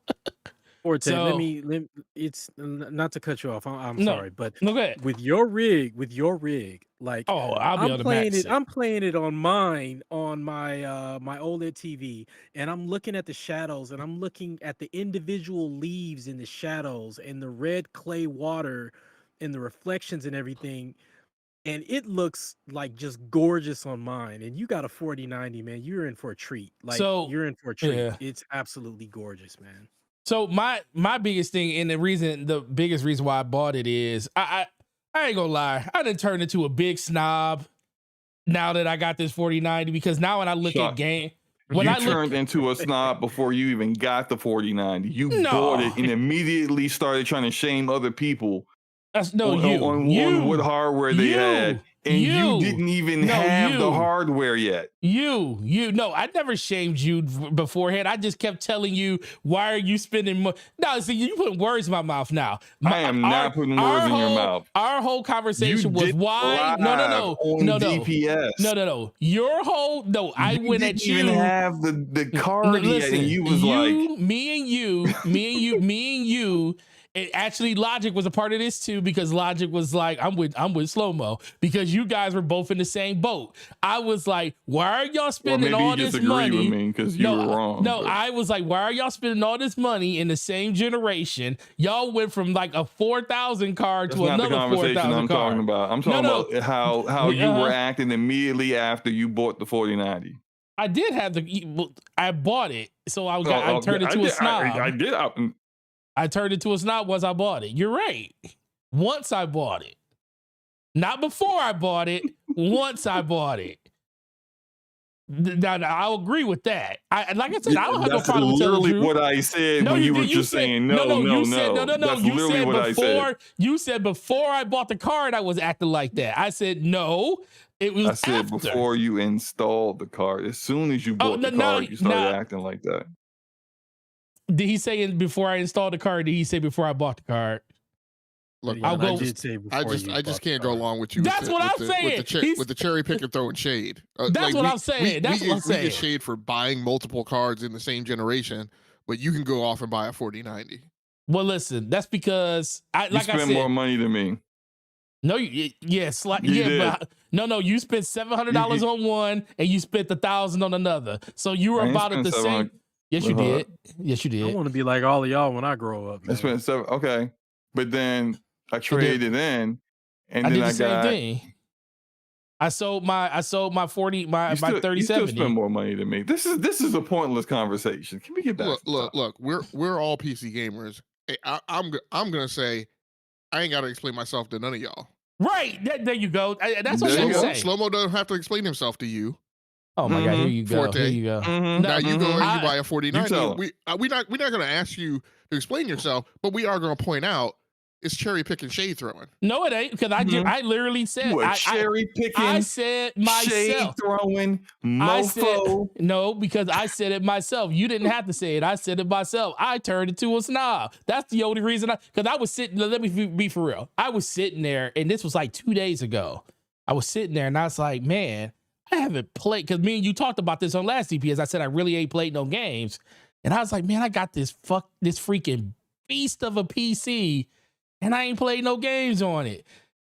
And I was like, man, what do I want to play? Then I was like, oh man, BlackMyth looks really good, and it's BlackMyth. I've never played that. But what's BlackMyth? I've never played that. Well, that was my game. That was my whatever you call it. However, my lifts came through a little bit. This is what the old dudes in the barbershop are coming to America would sound like if they were PC gamers. Yes, exactly. This is exactly. You might go buy. Who said that 32 gigs is better than 24? But you know, I like this. His mama named him 4090. I'm gonna call him 4090. Yeah. I say 4090.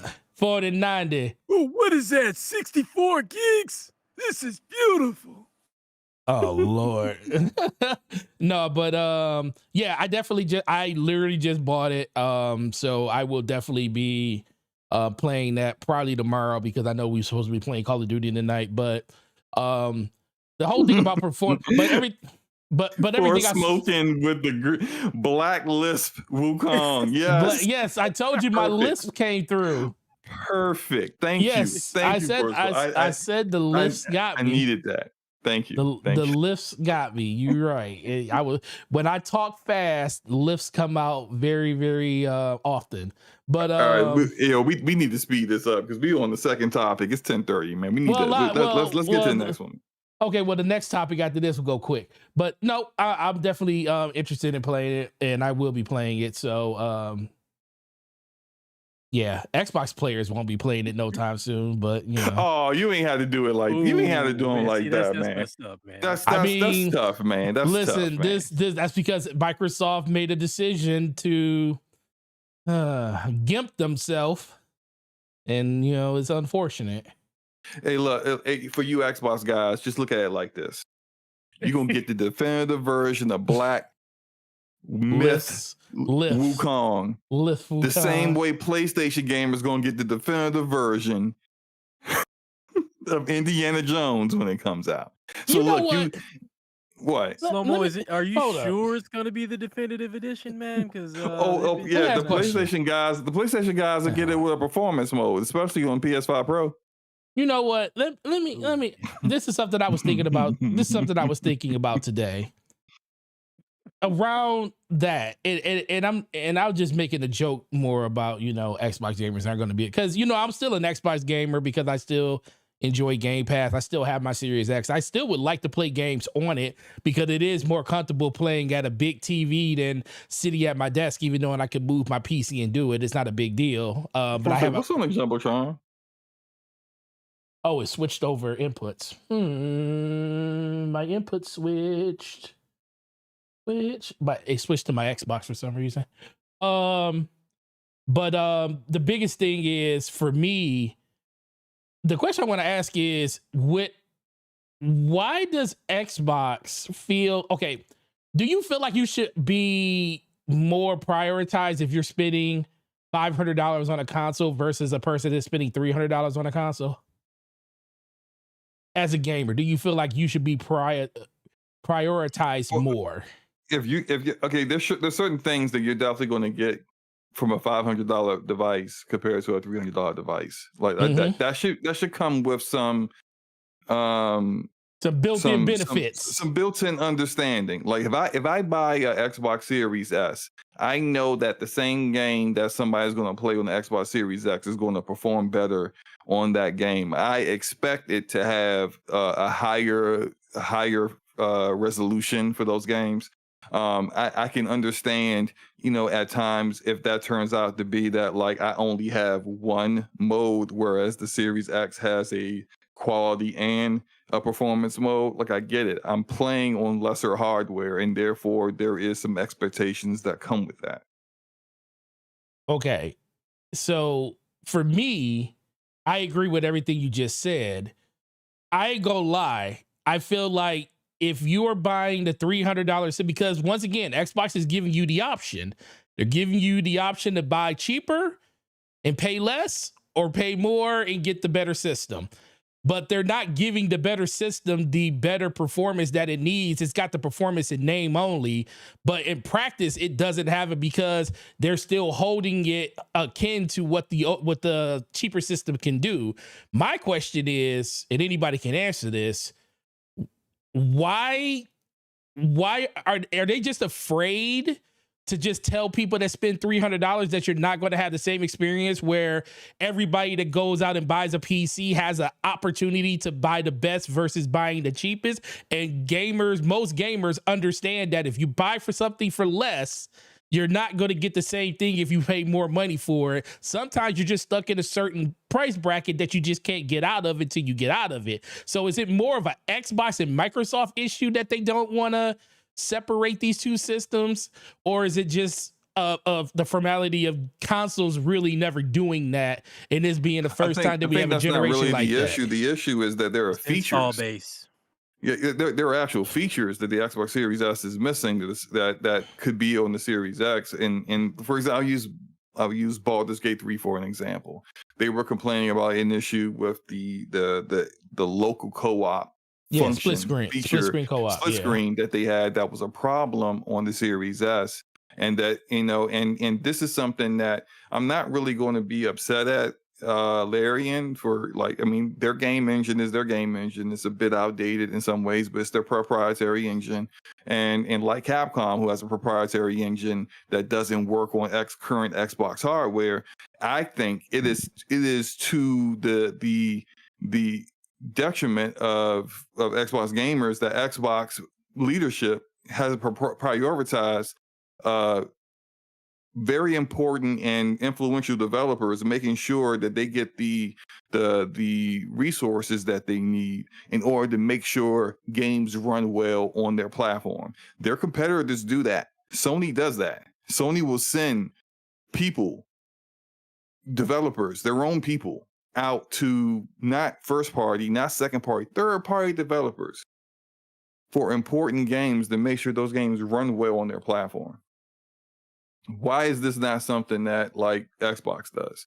Instead, what they do is they're always behind the ball, trying to react to negative news that developers will say about their platform. And I know, actually, okay, I ain't gonna say that. What I'm just saying is that, like, I'm not gonna say that. Go ahead. If you are aware that some of these developers have these issues, like, it's either negligence or incompetence that you knew that they had these issues with the game, but you didn't deem those developers worthy of getting your attention until it blew up before you decided to address the issue, or you just had no idea, and your pipeline to developers is so bad, so completely inefficient that they're trying to get in touch with you in order to, find a way to fix these things, and they're not getting any response from you. Either way, it's your fault. It's your platform. You're missing popular games because you're not working with developers to make sure they get on your platform. There's no other reason that this could be anyone else's problem but yours. Just forget all the excuses. Forget, well, this game engine doesn't work right. This game engine is old. This developer said this, and this developer didn't read his email correctly. What are all these excuses? What the end result? What's the end result? You keep missing games. That's the end result. Fix it. Whatever communication issues you have, fix it. Kick the excuses. Fix the problem. And it's just until they do that, will continue to be a problem. You're already going to miss some games because you software wise do not sell enough units in certain regions of the world as you do domestically in your own more home ground. And even there, you're somewhat behind your competitors. But so you're already going to have some built-in difficulties. But it's on you to work hard enough to make sure that those things don't get exasperated by your own mistakes. And I don't see them doing that. So yeah. So SloMo, just so we're not only throwing shade at Forte for words. I gotta correct you on that. Yeah, I think you heard would it. say Exacerbated, not exasperated. Hey, fine, thank you. I'm not going to say I didn't say that, and then try to find a way to gaslight people into thinking I didn't say the wrong words. Fine, thank you. Forte, that's just so you don't think I come on here and only take SloMo's side. Well, that still won't change the fact that I think you mostly take SloMo side. So Well, I'm still mostly happens. right, so you know. No, you just like to talk real fast and talk past people, so it kind of comes off like that. But I love you anyway, so You call me a fast talking, slick you talking, are a fan. used car salesman. Is that what you're calling me right now? SloMo, you are a wordsmith. You're almost up there with Phil Spencer.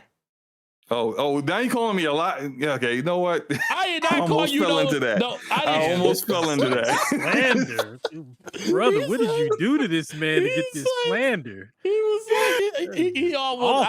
I was hoping he would fall into it. He almost did. He almost fell right into it. I caught myself mid sentence. I said, "Oh, wait, hold up." He's about to call me every. He's about to call me every acidity in the live in a great acidity. I don't even know what that is. Well, I didn't want to say what the actual word was. Let's move on. Let's move on. He didn't call you Matt Booty. I would never call him Matt Booty. That's real disrespectful right there. We love Matt Booty. He does his best. He does. Yeah. So look, Borderlands 4. Will Borderlands 4 work better under Take-Two Interactive? Let's try to get back on track here. My thoughts on that is that I don't think Gearbox will ever see the kind of potential that they could really realize with that IP and with Take-Two if Randy Pitchford is still CEO. I think he is the anchor around their neck. He is the reason why turnover at Gearbox is so high. He is the reason why they have so many problems with just. You would think Borderlands would be a slam dunk in a lot of different ways, and it's just not. And things that should be easy, games that should sell great. You do a new Tales of the Borderlands, and you don't get the people who made it great to begin with.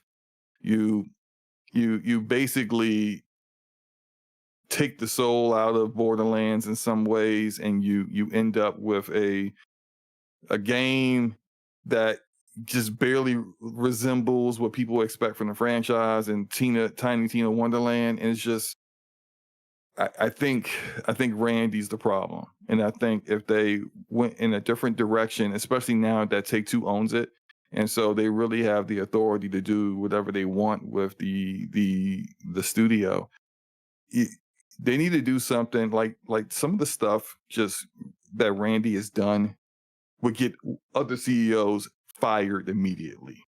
Boards, emergency board meetings put together, emails coming out saying I'm stepping down, effective immediately kind of talk.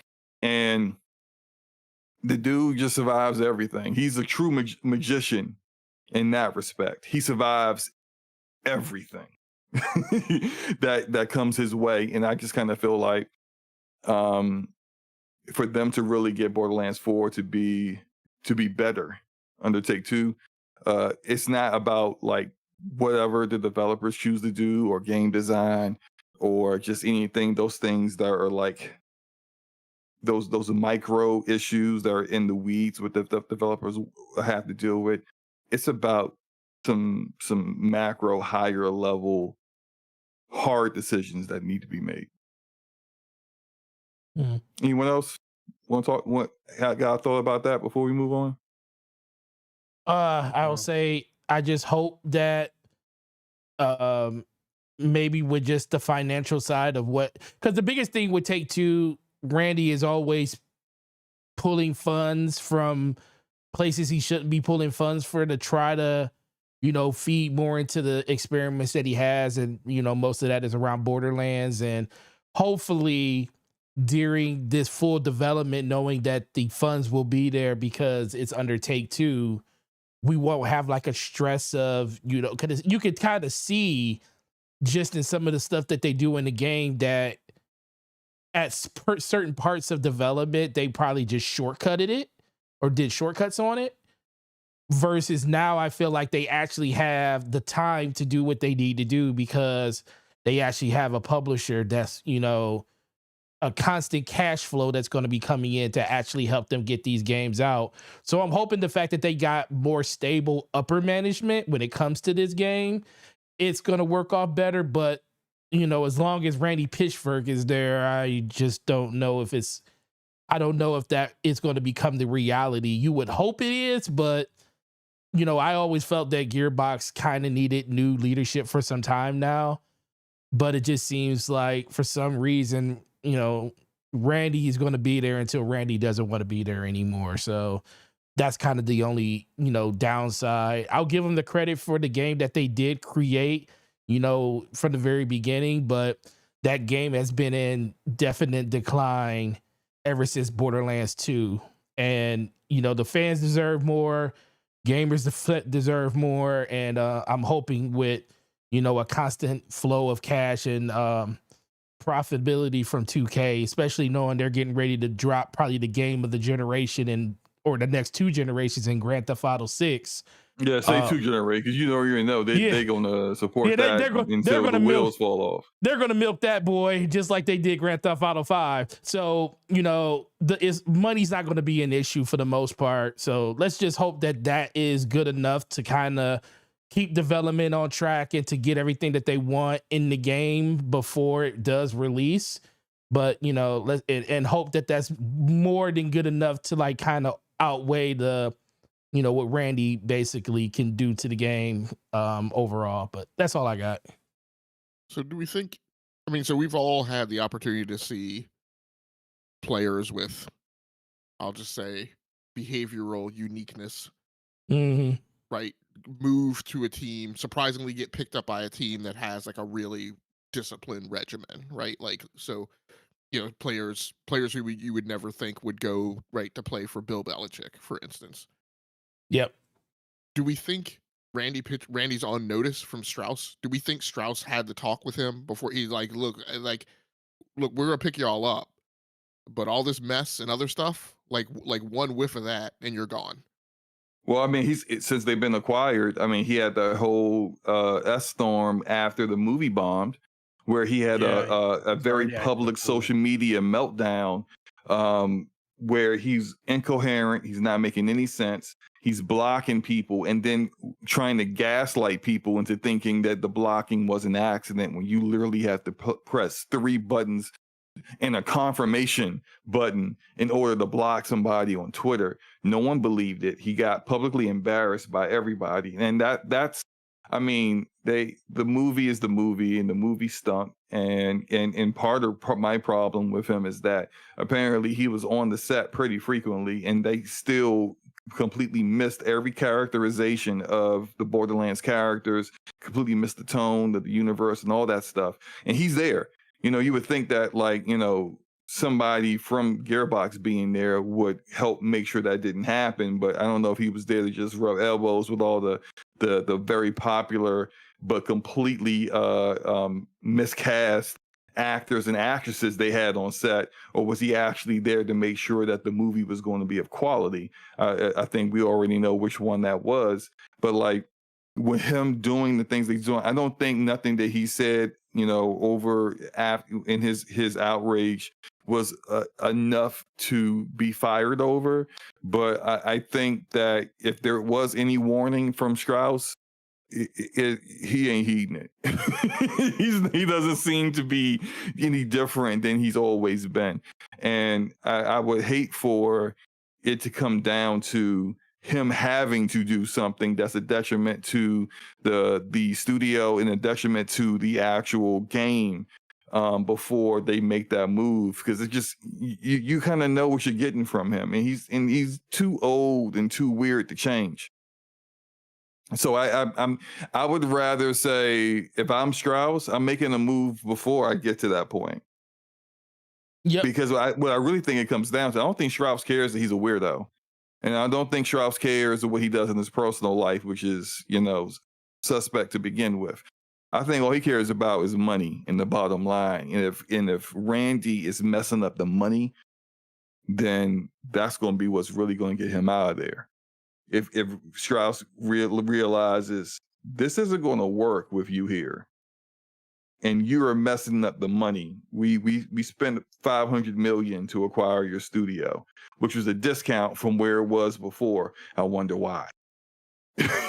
and now that I want my return on investment. I want what we thought we were getting with this lifetime publishing deal for Borderlands, and as each game in the IP comes out and is receiving less acclaim and less reception with each passing release, I gotta wonder what is the one thing that's the common denominator here, because you got high turnover at your studio with developers, so it's not them, and you got high turnover in literally every other degree but you. So I think it's time to get rid of you. I just hope they come to that realization sooner rather than later. Yeah, Anything else you want to? I agree. I agree with that. You also probably just got to come to the realization that he may just not be right for the studio anymore. Just like like story direction, like you said, the whole thing that he was on set for the development or the production of the movie, and none of that stuff got hit. Especially you would think that stuff would be kind of lock in step, but it wasn't. So at a certain point, it can depend. It can depend. There's Oh a saying yeah. in the Speak on it. We got the Hallmark Yeah. actor, 2022 Hallmark actor of the year here. We my got an God. actual like man who has been on the set and seen it all and heard it all. So you tell us how this, more than likely what you about to say is what happened. Tell us how you think this turned out. Well, aside from, I gotta say, I don't know about seeing it all, but there is a saying in the author community that the least important person on the set of the adaptation of their book is the author. So I say that to say that it's very well could be that what's his name? Pitchfork. yeah, It could Pitchfork. very well be that he's the common denominator, that he didn't do his job well, and that's why the movie sucked. But it also could be that he showed up on set and the director shook hands with him. Hey, how you doing, Randy? Yeah, it's nice to meet you, blah blah blah. Yeah, this is Kevin Hart, this is blah blah blah, this is blah blah blah, nice to meet you. Okay, yeah, we got a chair for you right over here in Video Village. For those that don't know, Video Village is basically, it's a bunch of fold up chairs, and they're all the directors, the producers, executive producers, everybody. They're sitting in huddled around a bunch of different screens, and each screen is attached to camera that's going with a specific direction. So each camera goes to a screen, and so Randy could be just sitting there, in Video Village and watching, and they're like, "What do you think?" But they don't really care. No one in Video Village has creative control, basically. No, everyone in Video Village has creative control, but sometimes they'll allow, like, if you're like a quote unquote like if you're think of it as like, you're kind of like a guest on the set, like it's your IP. You don't really have any say so, but because it's your IP, and we invited you to be on set, so here's a chair for you in Video Village, and you can watch it as it's being filmed. It's a like perk. that. But Yeah, it's like, it's but like a you're perk not there. Like if I to make decisions. got a free tour to go tour a Hollywood studio and they let me sit in the writer's room, like I don't have input. You know what I'm saying? I'm not hey, I think what y'all should do, no, what you should do, SloMo, is shut up and sit there in your chair, and we're going to continue working. Thank you. Like that's I got you. So it's just you're there, but you're not there. So that's a good point. So the question I'm going to ask you is, at what point during the whole discussion of making the movie, sitting down with the producers to come up with with everything they need for the movie, does a person like Randy have any type of input in said, making, before it even, gets to the point where they're actually filming? Is that basically where all the input comes in when it comes to anything they want to do? It's kind of it's a tough thing because casting, like when you start getting to casting on the A-list actor level, I can't really speak to that, but I do know that there are casting directors. They have their own offices where everyone goes to audition, and oftentimes even A-listers will audition. I get the feeling that it's at least a possibility that the cast for this movie did not have to audition because none of them I fit don't their think they role. did. Yeah, Yeah, they I don't don't fit think their they role. So did I at think they all. were just going for big names, and Big I've heard you say names, that, yeah. Slow-Mo, and I agree. They went for big names regardless of whether or not they fit the roles. So those decisions, you know, I'm going for an educated guess, were probably already made before, you know, if they wanted any input from Randy before they would have asked for it.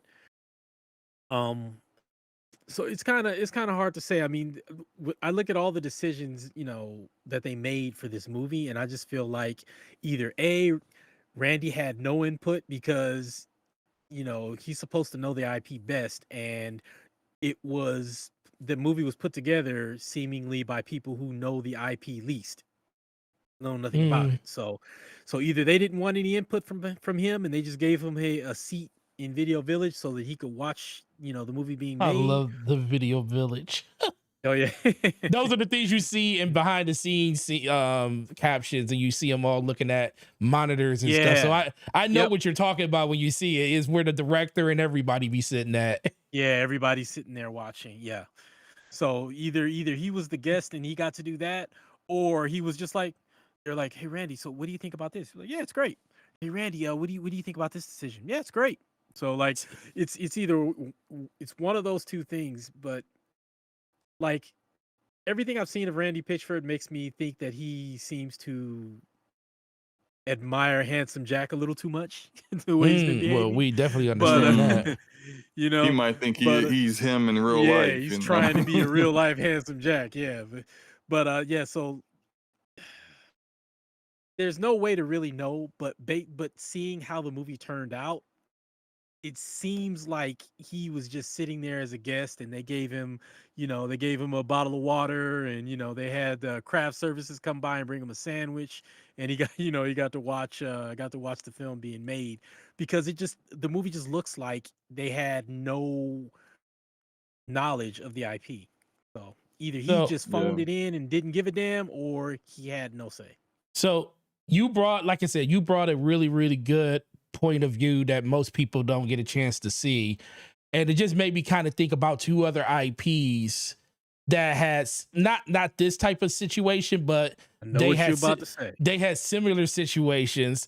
Let's talk Yep. about, well, we got Halo and we also have Star Wars. Both had the same issue. Pedro Pascal didn't want to wear. It was a conversation around him not being seen in the show, wanted to have the helmet on. And we all know that Mandalorians never take their helmet off. Then we have the situation in Halo where the article, basically, it was an article that basically came out talking about how the actor that played Master Chief wanted to have his face seen on screen. So we always talked about, like, we know 343 was involved in the development and production of that game, meaning they were on set, and we wondered, like, how did this happen? And the same thing with Star Wars. We know Disney created it, so we know that there was a lot of input into that. So at that point, when you're talking about now Star Wars, Halo's a little different because it's not like an A-list star person like Pedro Pascal is. But at that point, do we think they're mostly acquiescing to what the actor wants at that point to get them on board, and just making little tweaks in terms to what the actual story and how that's going to play out? And they look at it as, is it really that bad to take the helmets off of these characters that aren't supposed to happen in these two meetings? Yeah, I think Hero Down Under has a great point in the chat. He said Pedro is the bigger star, yet Yep. they bent the knee, and he bent the knee and didn't show his face for like Until the end. Mandalorian. Yeah, for the full season, he didn't show his face until the very end. Until the very and throughout end. the entire, 3 seasons, he's barely shown his face. And I will say probably in the first 2 episodes, is more screen time of the actor for the Master Chief, whose name escapes me. Forgive me, but it's more Right. screen time with his face than Pedro's in the entire series. And it just really just kind of, to me, tells me the difference between I forgot the name of the guy, but he was very influential in the MCU. He plays Happy Hogan in the Jon MCU. Favreau.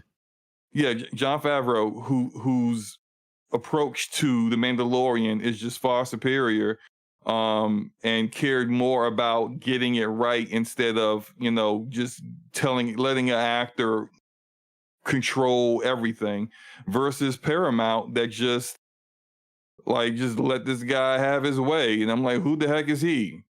Just because he was in Orange the New Black? I mean, I'm sorry. That's a great Netflix show, but no one cares. So I'm gonna pitch a few theories and look for Ramon to corroborate or just let me know that I'm off. So I think and I believe a mixture of two things. That one, there are things about as an actor, I get my face shown in a movie. Like if I'm gonna be in a superhero movie, you're not gonna have me in the mask the whole time, right? And I think that that's written into it's a mix of things that are written into contracts and things that I think are also provision based in the contracts that the unions set up. So that's one part of my theory.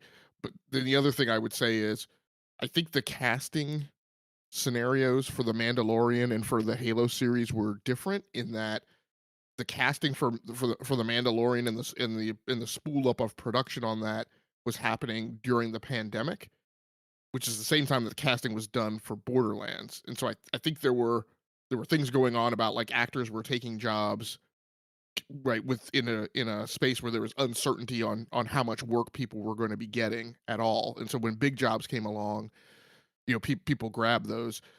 Pedro is a big star now, but go back 4 years ago, he had his spot on Game of Thrones, but I think he was on for 1 season. So he was becoming a known name, but he wasn't already on The Last of Us and all these other things that have come along since then.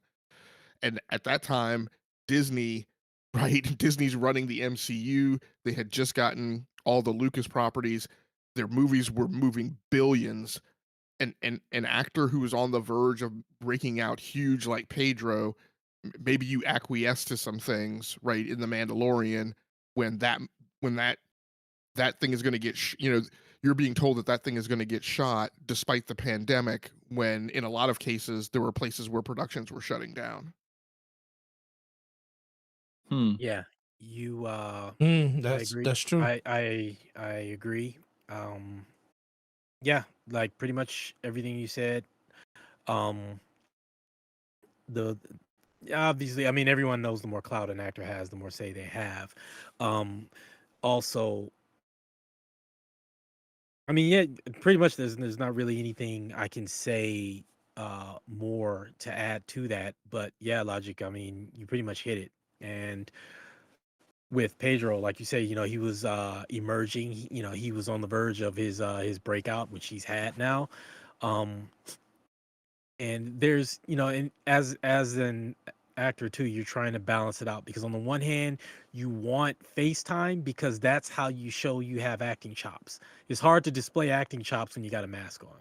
So on the one hand, I get, wanting to, have your face seen, but on the other hand, respecting the continuity of the IP. And if the actor doesn't know and quite frankly doesn't care about the IP to begin with, then you have a conflict between self-interest and the self-interest versus best interest. So, I think with and then you can also have sometimes every once in a while you'll have a Keanu Reeves type actor that doesn't have their ego wrapped up in it. Well, But yeah.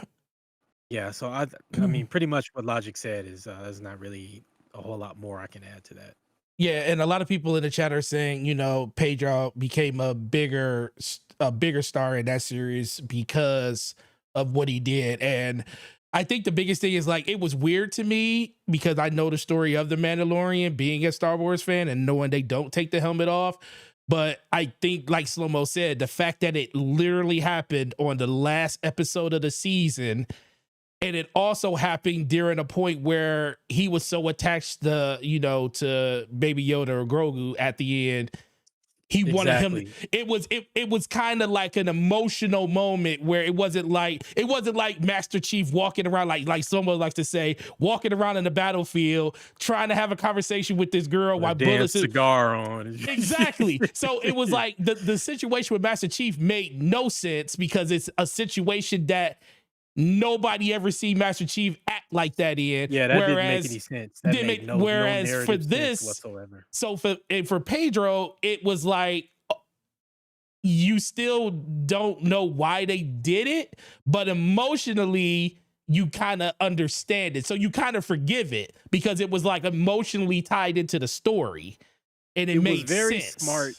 It was a very intelligent way to do it because like the way, you know, and I have no idea. So again, educated guess, but I just imagine the director, maybe the writer, you know, when they were having a conversation with Pedro, they're like, okay, look, you know the story of the Mandalorian. He doesn't take his helmet off. We're going to get you your FaceTime, but we're going to have to wait till the last season at the very end, but we'll give you an emotional scene so that way you can, you know, you can do some acting. You know what I mean? You can display some acting. Mm-hmm. So it was really smart. They took it all the way to the end. They gave him an emotional scene so you get to see him do some real acting, and then it's done. So exactly. it was very I smart. also think that, and you know, I guess we could say this, and then we can move on so we can get back on track. But like I think Favreau has just, I mean, maybe he just has a lot of connections because you notice all the cameos that's in the Mandalorian. Like there are big name actors who just came in and they're playing like stormtroopers for just a scene, and it's just like, I don't think anybody at Paramount has that kind of pull, you know, to kind of just get like, I forgot the guy's name, but he's been in a lot of comedies, and he plays one of the stormtroopers in like the final episode of the first season where it's like a little joke about how the stormtroopers can't shoot, and they're both trying to shoot at something and they're both missing, and it was a funny scene, but it's just like later on you find out like both of those actors are like big, you know, not like A-listers, but they're well-known actors who've done movies, you know, lots of movies. And it's just like, it's just, if Favreau says, hey, look, Pedro, I know you want to kind of have your helmet off, but like, just listen to me a moment about the character that you're going to play. Like he's a stickler for this thing. He has to have his helmet on. It's more than just a helmet to him. And when I do take it off and you do get to have it off, it's going to be such a more impactful moment when it happens and you get to kill that scene. And you killing that scene and the impact that having your helmet off is going to have with the audience, it's going to be well worth and much better than you having your helmet off the entire season. Exactly. And if Favreau says that to Pedro, he says, all right, let's go, let's do it. Some no-name director, producer says that at Paramount, and then your no-name actor from Orange the New Black says, shut up, I want my helmet off. Well, I think the big thing about Favreau is, right, like at this stage, right, Favreau was there at the outset of the MCU. He was there on Iron Man. He actually fell out of favor for a little bit in the MCU and still like worked his way back. He is, as far as I can tell, he's the heir apparent should anything ever happen to Feige. He has ported that from the MCU over to being one of the key people in charge of the Star Wars franchise. And he has, and again, to emphasize even the greater expanse of the pixie dust that's been sprinkled on him, he has a big hybrid network circle because he ran around in comedy circles for so long with Vince Vaughn and those other guys, and now he's ported over to like the action adventure genre. So he does have a very wide network of people that he's worked with. And I mean his story arc as a creative leader in Hollywood, from where he came from and like the properties he was involved in to like what he does now, it's like, to me, is one of the amazing stories in Hollywood.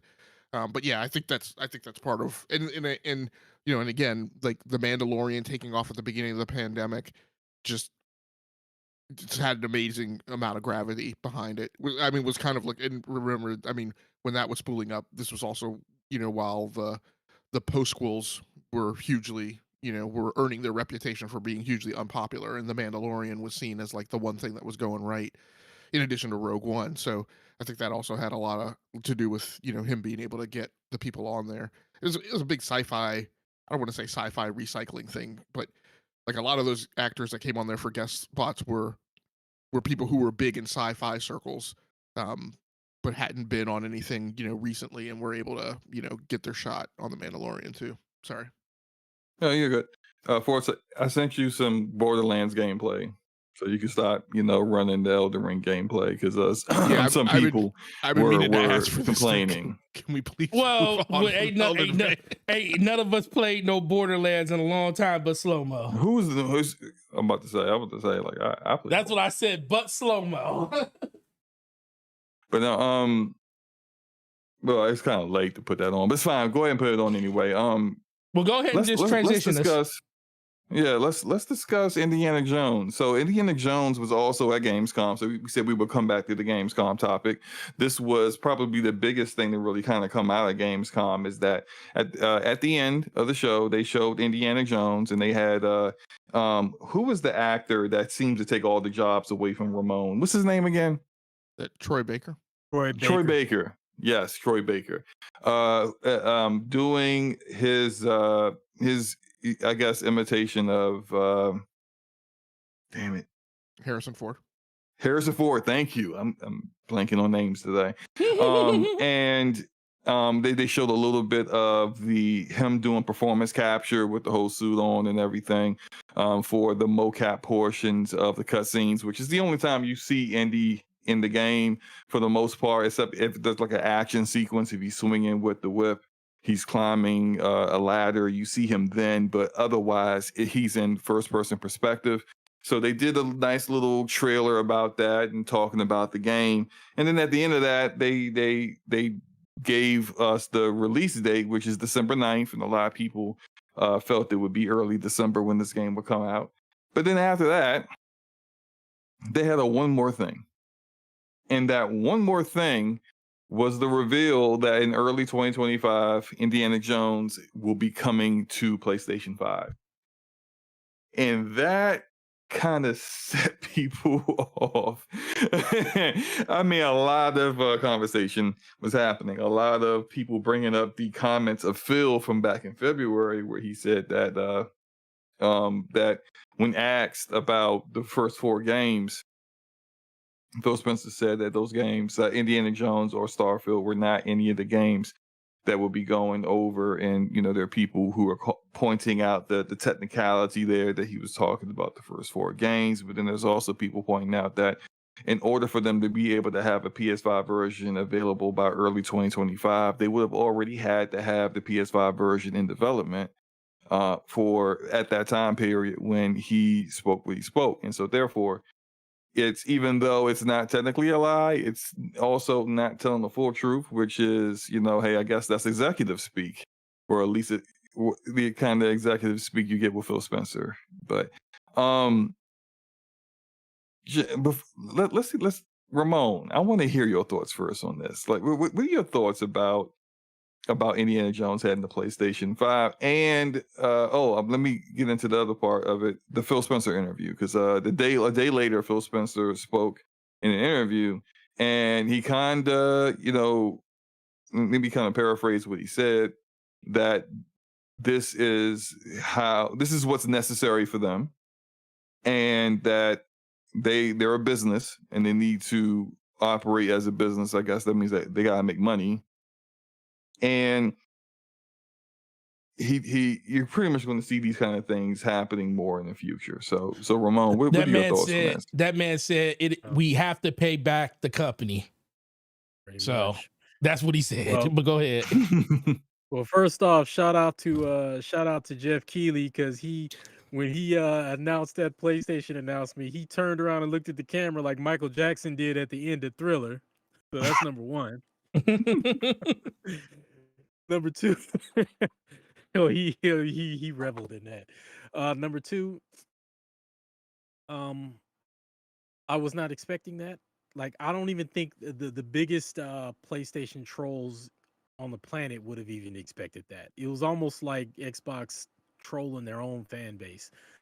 I don't know what more these people have to do to tell Xbox fans, please stop buying our consoles so we can stop making consoles and just make games, software.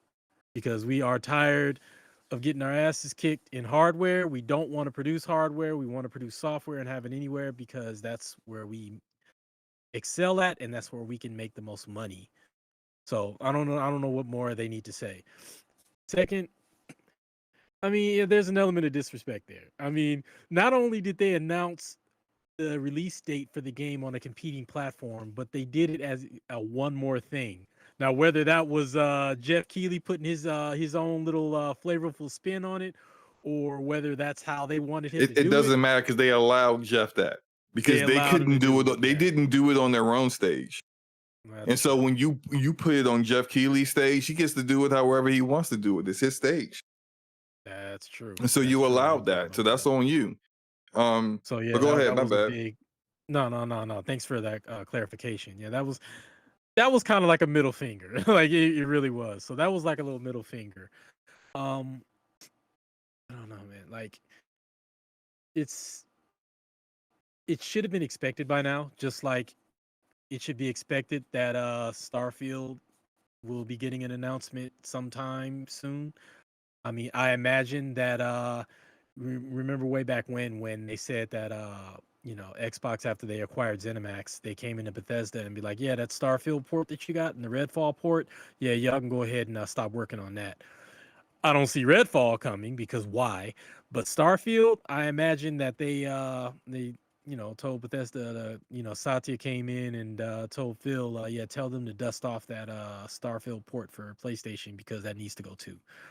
So, and as for I mean, it's a done deal at this point. Anybody who still thinks that they're not going to be porting, their games, the rest of their games, that makes sense over there, I don't know what to tell you.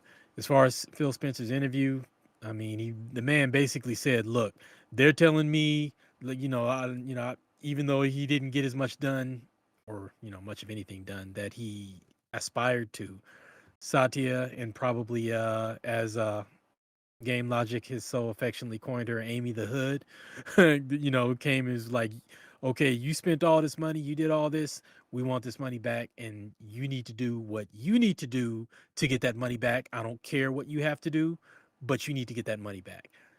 Either that, or Satya just came in and said, put everything everywhere. I feel like it was one of those two things that was said, or maybe Amy Hood said it. But it's basically some variation of those two things, I think, is what happened. And that's what Phil Spencer is telling you in that interview. Look, man, they on my neck for this money that I spent, and this is the only way we're going to get this money back. And y'all just going to have to deal with it. That's him saying that without saying it. In particular, that soundbite, that quote, we have to pay the money back. That's not Phil Spencer talking. That's Amy the Hood. And I am absolutely certain that those were her exact words. You guys have to pay that $70 billion back, and it may not be the entire $70 billion over time, right? But it's something.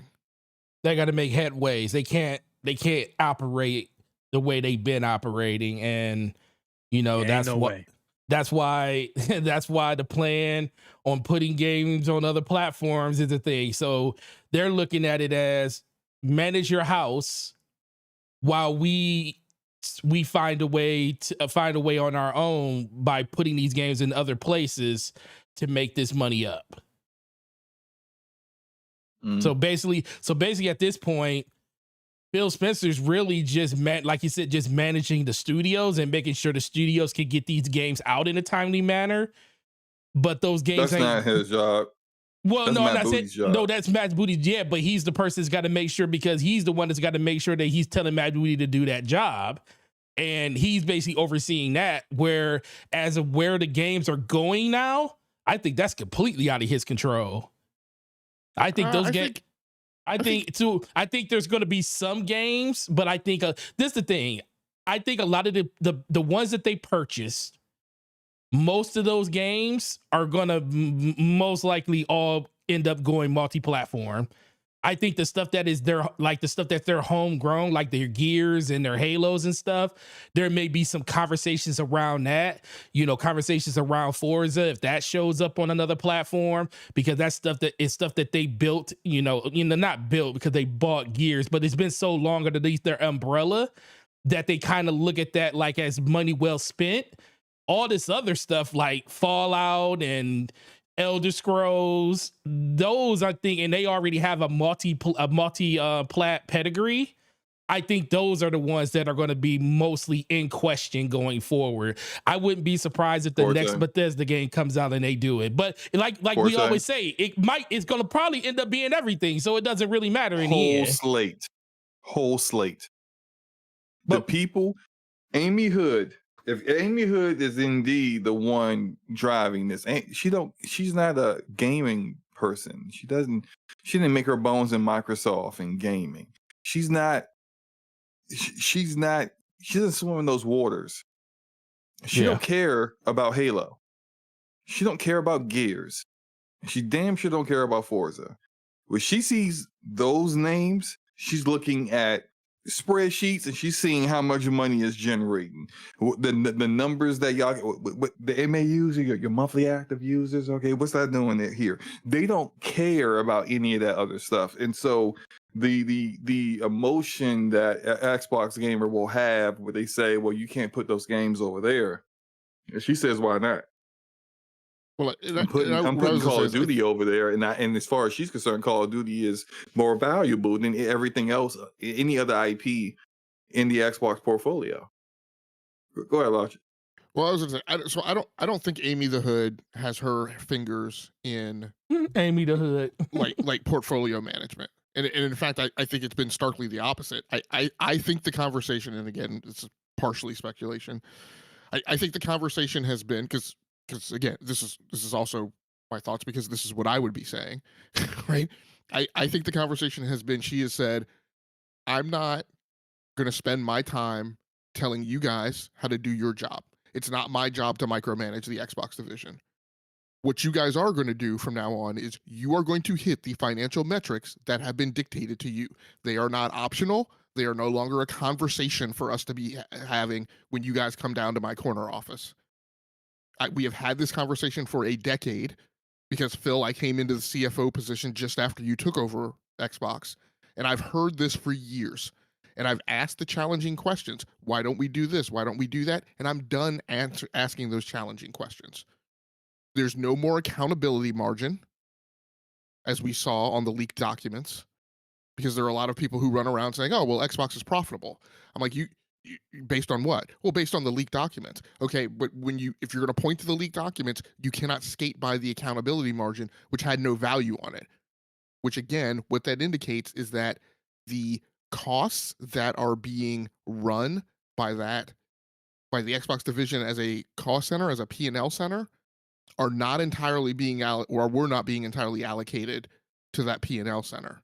So any notion of profitability is a great uncertainty because you don't know how much cost is being taken off the top. And I heavily expect that cost is cloud and server, and anything that they're burning as an internal cost burn, right, from the operating segment that is reportable, which is cloud computing and productivity or whatever it is, right, is what's bearing those costs because that operating segment is hugely profitable. But at any rate, what I think is going on now is these choices are being made because Amy the Hood has said, I don't care what you have to do. Burn it all to the ground. Close a freaking studio. Lay people off. I do not care. That is your problem. And all the bad PR and all that stuff, you guys go figure that out. And so I think where they're being driven is they're being backed into a corner where they're saying, again, right? Because they've been given so much leeway over the last decade. Now they're saying, well, we got to do this stuff. And I think the conversation has been had, when Satya has been there and Satya has asked, well, why can't this software? Because again, going back to the Windows Phone example, Satya says, I don't care about the hardware. I want the software to go wherever the users are. And if the users are on PlayStation, then that's where the software needs to go. And so I think those conversations have been, well, why can't this go? Well, why can't that go? Build me an argument and build me a case why this can't go. And when you come in and show me numbers that says keeping that game over here doesn't mean that I'm going to sell more hardware and I'm not going to get additional sell through, and that's therefore not going to give me more subscriptions and more software sales, right? When it doesn't hit those thresholds and those metrics, that's when he says, so don't keep telling me that you can't do a thing, because I've made you run the numbers and you've come and showed them to me, and now we've objectively, tangibly, evidentiary proven that that's not the case. So now go do the thing, and there is no red line. And I think that's why they're making the choices that they're making. Yeah. And somehow telling Satya, well, the Xbox fans won't like it, doesn't seem like that would work very well. Well, Yeah, they don't. That's one of those things that I think they don't value. Said, yeah. They don't value that. Look, if we just be completely blunt here, they don't value those people like that. And now they value enough to not let it completely bottom out before they get they're completely done with the Xbox player base. And that's why they're kind of slow dripping this information. They're not telling you straight up it's the whole slate. All the games are going to go everywhere eventually. They're not telling you that. The same playbook has been done before by Microsoft. They did it with Day and Day on PC. They told you they were just testing Quantum Break. That's it. Nothing else. This is no indication that we're going to put all our games on PC Day and Day. What happened a year later? They put all their games on PC Day and Day. And every new release has since then has been Day and Day on PC. They did it with Windows Phone.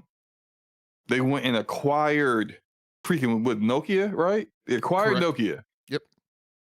They were going around on Windows Phone, like their own products, doing updates on other platforms, much like Towerborn being available in early access on Steam before Xbox Game Preview on the Xbox app or the Xbox console.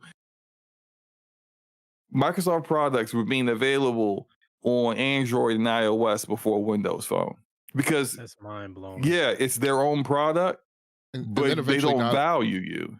And then eventually not at all, right? That's one of the things I wrote. Like those updates were going to iOS and Android, and we were asking, hey, we're Windows Phone users. Why are those people getting those updates before us? And we were told, well, there's lots of customers over there, so that gives us a chance to deploy it and test it out and get feedback, and then we'll give you guys like the version afterwards. But then those updates started drying up. Like we started even not getting those updates at all. Yep. So look, this is what I think this really comes down to is they're going to consistently keep moving in this direction. And the people who at one point were defending these decisions and twisting themselves into a pretzel, having to contradict themselves in order to still continue to defend the side of Xbox leadership who is saying these things, whether it's coming directly from them or it's decisions that they're directly making, or if they feel that they are forced to make, doesn't matter. It's their decisions. They got to own it. I think a lot of them are kind of coming to the realization finally that like this is where the things are going. And there are some who are feeling that as Xbox hardware sales have continued to decline, they weren't great in 2023. They're even worse now. And as that continues to decline and you're giving less incentives to get people into that ecosystem by, actual content that they can't get anywhere else, people are kind of seeing the writing on the wall and wondering, what is the future for the, me who either primarily plays my games on Xbox or only plays my games on Xbox. And I think that like part of the reason why they haven't just came out and said it, that they haven't just like, they clearly have made these decisions already. Again, with Indiana Jones, it's not possible for them to have that game ready in early 2025 and it not be in development for PS5 back when Phil Spencer said, yeah, it's not one of the 4 games. So that's not in the plans right now. It is. It was. And so with that being the reality of things, I have to wonder where Xbox will be by the time this hardware is supposed to come out in 2026. And maybe, I mean, go ahead, Ramon. Go ahead. No, I'm sorry. I was just gonna say, I every time I hear new hardware, it just doesn't make any sense to me. What doesn't make sense that they would make new hardware when nothing on it is really, it's either going to be a timed exclusive box or nothing exclusive at all. Yeah, like this, like it just seems pointless to me. I mean, I know the ARM technology, like a super powered Switch, but the thing is, okay, technological leap. What the hell does that mean? We've seen what a powerful, hybrid, if you will, machine looks like in the form of the ROG Ally. It's more powerful than the Steam Deck. Look how much it costs. Then you have the Steam Deck that strikes the middle ground, and that's not cheap. It's not super expensive, but it's not cheap either. So like, if they go super powered, the thing is going to cost a fortune. If they don't go super powerful, then they're in the Steam Deck territory. So like, where do they fit in with this? And the Xbox, I have a I've heard theory. people say, You want to hear it? Yeah, I have a theory too, but go ahead. Okay, so look, this isn't anything I've heard. This is just me theorizing what I think will happen. I think what we're going to get, I think they got something in plan for 2026. There have been some talk that it might be a traditional console with like an add-on handheld kind of thing. I know there's some people who feel like they just want a PC handheld. That's an Xbox. It has a Xbox OS. It's PC centric. Or I guess all coming off of the PC platform, but has like big picture mode, simplified UI to kind of just make the experience feel like a console, but not actually be a console because you'll have access to other storefronts on PC and be able to have access to games that consistently keep missing the Xbox platform. I think a lot of that stuff would be great, and a lot of that stuff is kind of like a best case scenario. But the more likely scenario is that it's going to be maybe a boutique kind of device. You're talking about the biggest technological leap in gaming. New things aren't cheap. New things typically cost a lot of money. You look at what PC handhelds cost. They're on average, like the cheapest ones are like, your Logitech G Cloud, which is an all cloud device. Maybe that's what they're talking about here. Some kind of companion device that's like a PlayStation Portal. I don't think a lot of people would be cool with that, but maybe. But you look at the most successful PC handheld, which is the Steam Deck, which you can get from anywhere between $300 to $500, $300 to $550. I guess is the top of the line, like most premium one. That's the most successful, even though it's only sold like 5 million copies, so less than 10 million, definitely. But when you really get down to it, you're looking at something that's going to be likely out of the price range of what you typically expect a console to sell. Now, in this current generation, console prices all went up to like $500. The PS5 Pro is going to exceed that because the PS5 is still $500. A Pro is not going to be the same cost. It's more powerful. It's newer. It's a newer APU in it. It's going to cost more. And if it costs more, you're looking at like a $600 device. In 2026, if you're coming out with a PC handheld, where at that point the Steam Deck 2 would be out, other handhelds would be out. The Asus just dropped the Ally, the ROG Ally X at $800. The Legion Go, Lenovo's Legion Go was somewhere within that price range. you're not going to have a cheap device. And I think they are not foolish enough to believe that they can get a mass adoption for a device that's in that price range. Anything above $600, you're not going to get massive amounts of gamers in the console segment of the gaming market to buy that in mass droves. You're not. That's just not going to happen. You'll get your guys that like they absolutely love Xbox. And so anytime Xbox drops anything, they're going to buy it. And that's fine. But that's not a large segment. That's not enough of the community to justify, creating a product in mass quantities. I think what they would do is they would make something that is a boutique device, a kind of like a reference device. Like here is the Xbox of the future. But if you want a cheaper product, we do have the Xbox OS being licensed out to various manufacturers, MSI, Razer, Asus, Gigabyte, whoever that wants to make one. They get our OS on it, and we got our forward compatibility team set up so that when you log into that device, you are getting your game library, no questions asked, from your Xbox. We got it all there. It's all set up in there. Don't ask us nothing else. So I think that's where they're going. And I think it's because they see themselves more like a third-party publisher at this point.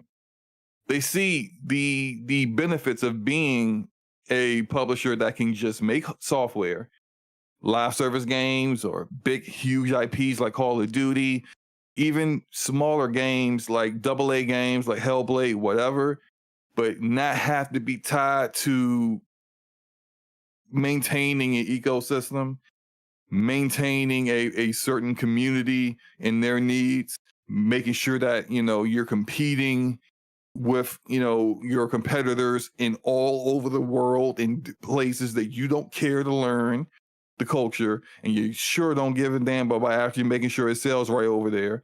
And you don't have to worry about any of those things if you're just a third-party publisher. You will concede the 30% that you put on all the other platforms of putting your games over there, if that means that you can actually put your games on everything.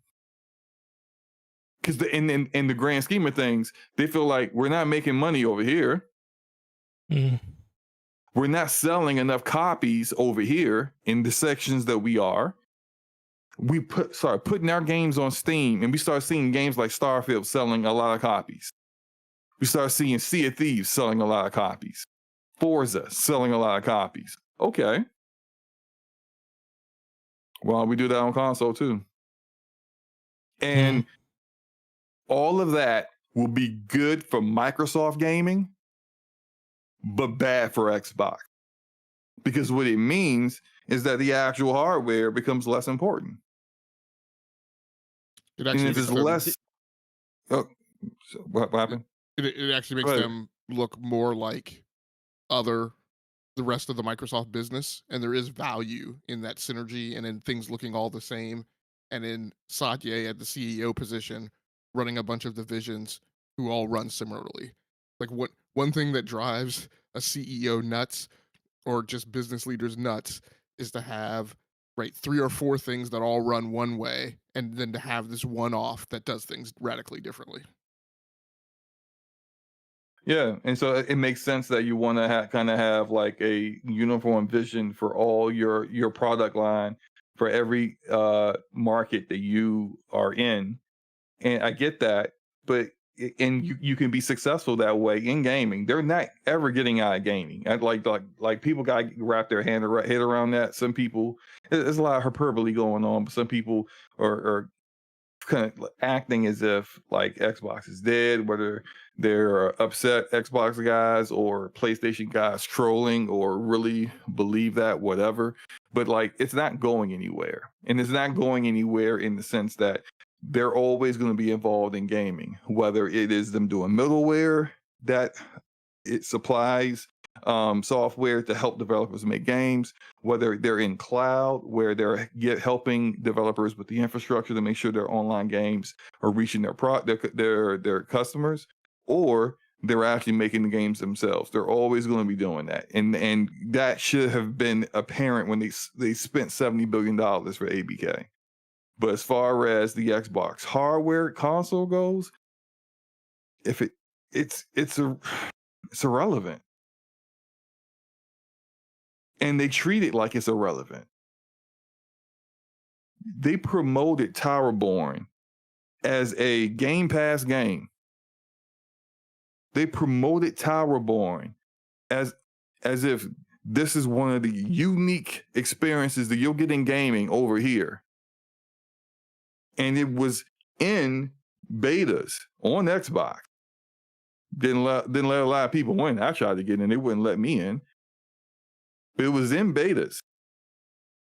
But then now, when they're ready for early access, they go over to Steam. And I saw the statements. I saw the statements from the developers where they felt, well, we just felt more comfortable putting it in early access on Steam. There's less of a hurdles with the certification process.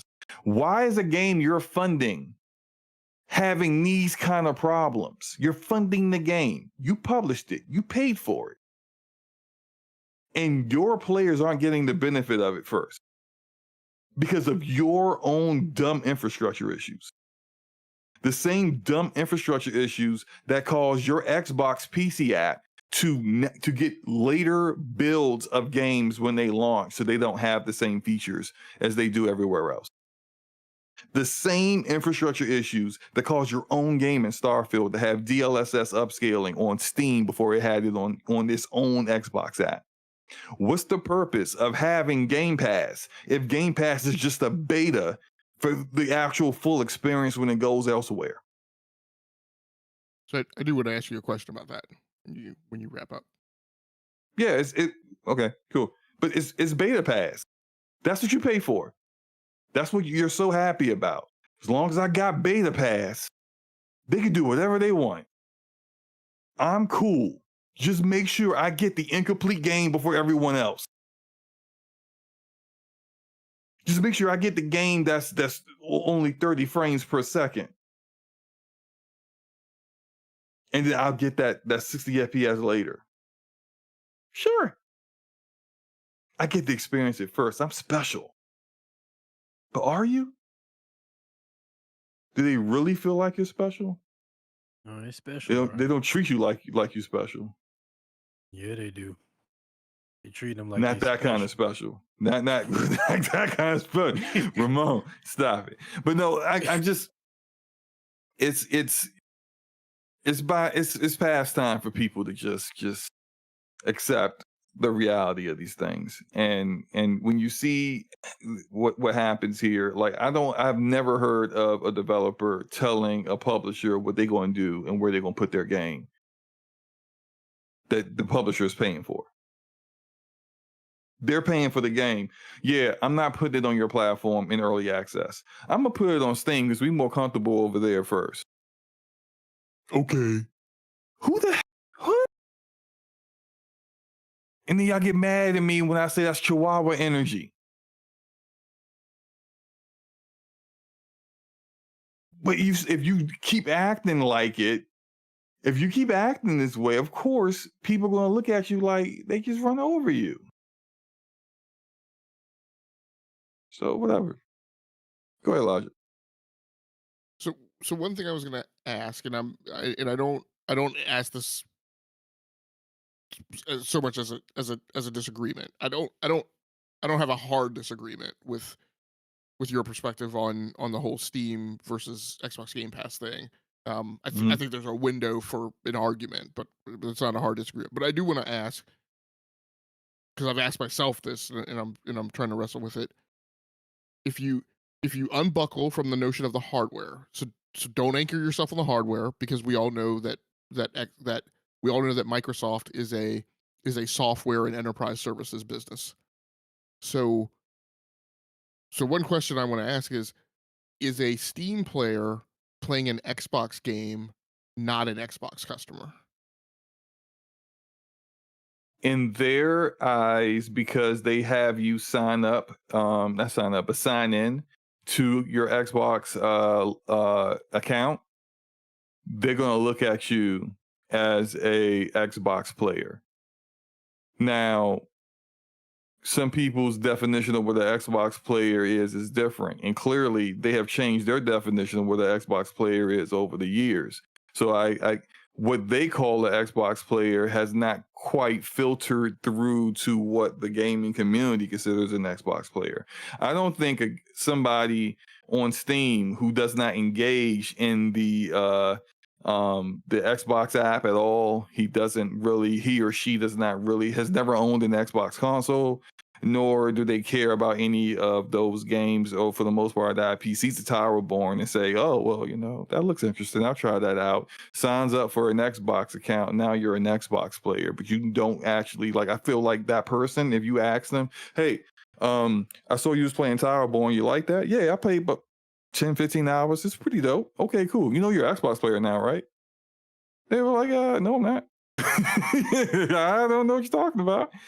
It's they will call it that because when Satya said earlier this year that they forgot the most, what was the exact wording he said, the most concurrent players with Xbox or something like that, to that degree, in a defense for some of their more recent business strategy, like some people took that as, oh, he's talking about Xbox. And see, again, here's the misconception of what they believe Xbox is and what the actual gamers believe Xbox is, because Xbox gamers took that as the Xbox ecosystem is thriving because all these people are playing on Xbox. But he's talking about after they dropped Sea of Thieves and Grounded on PlayStation and PC and stuff on Nintendo, he's talking about all of it.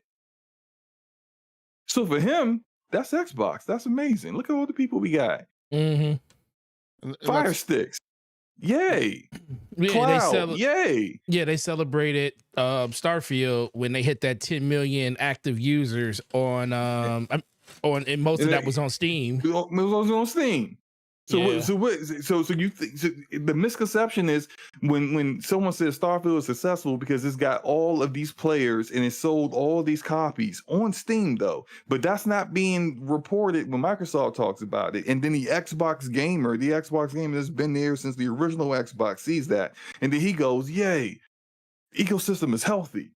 I can be comfortable knowing that there's going to be more Xboxes and more games for me coming in the future because they did so well on Xbox, but it didn't.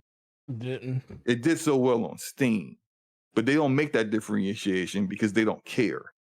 But you care, you know? And they're never going to. I mean, again, I go back to the Windows Phone example, right? When Satya was and I see what Hero Down Under is put in the chat, and I think just the difference in the quotes. I think we're talking about, as SloMo talked about the quote from Satya earlier in the year. I think Hero Down Under, you were talking about the quote from Phil in the post Gamescom interview. Yeah, I'm not talking about that one. Yeah, right. Yeah. So I mean, and I'm right there with you in terms of what a user community should recognize. Look, people throw lots of shade at us as saying these things because we don't like Xbox. That's not the case. I will once again reiterate, I have owned, quite frankly, nearly almost every single Microsoft hardware thing that they've ever made. I've always loved them. I've always regretted when Microsoft pulls out of that hardware chain. I freaking own the Microsoft Watch, for Christ's sake. Yeah, I own all the Xboxes, by the way. I have owned them at one point, or I do own them all. So that there's just, I owned every iteration of Xbox since it's been out. Yeah, and I own the phone. I own tablet PCs. I've owned a Surface. I've owned the Zune. Like everything hardware that I've owned. I was talking the other day, and I owned lots of Sidewinder peripherals, right? For people who don't even remember those. So so one of my points is like, and so I'm trying to convey these things again, largely based on the Windows Phone experience, but just for people to read tea leaves. Hey, Logic, real quick, can I just say how sad it is that you have to preface all, legit criticism, constructive criticism with like kind of like, let me give my resume and my history, my purchase history for these people to let them know that I'm not being a fanboy for PlayStation and I'm not hating on Xbox. I'm just telling you of how I see things and reporting facts and things that they have said, which contradict what you're saying. And therefore, this is what the truth of the matter is. But that you got to tell people, hey, look, I bought every single Xbox. I got 20 Xbox controllers. I got an Xbox hat. You know, you got to come up with you got to say all these things for people to not just immediately dismiss what you have to say because it's negative towards the platform that they love. Because calling anybody who criticizes a platform is, as a console warrior, is the quickest way to dismiss them and marginalize their input. And I do have tons of Xbox t-shirts, by the way, and a drawer full of Xbox controllers. And if they build a handheld and they build a PC type thing, I will buy that too. I'll have that too. Yep, exactly. So, but the thing I wanted to mention is like, look, what people should understand and they should look at, and again, I don't care if you make a decision based on this. I don't care if you sell your Xbox, keep your Xbox, don't buy the next Xbox, buy 3 of the next Xbox, buy the Xbox this October, right? The 2 terabyte thing, whatever. My point is just to get you information. But my thing is $600, right? But my thing is, you should recognize that, you know, in this Towerborn decision, and I don't disagree with the Towerborn decision, but what you should recognize is that Steam user, they are looking at, just like SloMo said, the Xbox business is looking at them as an Xbox customer, just like you are, but very much in accordance with the legacy of stacked rankings at Microsoft, right? There are Xbox customers who are worth $3 signs, right? If you think about it like the way we put dollar signs on restaurants on Yelp, right? There are some Xbox customers that are $3 signs, and there are some Xbox customers that are 2 and that are 1. And you need to start thinking about and looking at that Steam customer. If they drive bigger ARPU, right? That they have that Steam customer holds a certain amount of value. Logic, pause. Yeah, I want you to explain what ARPU is for those who don't get it. Oh yeah, so I just want to make sure that everyone's all on the same page. Go ahead. So ARPU is average revenue per user, and this is one of the things that I harp on because much ado gets made about MAU, monthly active user base, and the dog I tried to get everybody to walk is if you have a bunch of MAU, but that MAU is not driving money, then that means for each individual user, each user per capita, that means that they have low ARPU. And you need to understand that for businesses, there are some businesses who will look at low value customers and say, that's not the business that I want. That's not the customer that I want. I don't want the customer that spends a little tiny bit of money. I want the customer that spend a lot of money. For example, Epic loves me. I got high ARPU. I got big ARPU with Epic. When come to Fortnite, they love me. They roll out the red carpet every time I load the game up. Same thing for me. Pokemon Company loves me. I don't even want to say how much money I done sunk into Pokemon Go over the last year. So this is one of the things I try and point out is I'm like, look, if PlayStation has lower MAU, because so many people point to that, oh, they've got fewer MAU. Okay, they have lower MAU, but they're driving $30 billion in revenue, and you have 500, right? You have 500 million MAU, but you still haven't caught up to $30 billion in revenue. Then your ARPU is lower, significantly lower, based on the delta in the ARPU. But at any rate, like the main thing I'm trying to weak ARPU. The main thing I'm trying to get across is like understand. I advocate these things. I advocate this all through life. Right? This is a big thing that I advocate at work. I also advocate this in the consumer space. Understand where you rank.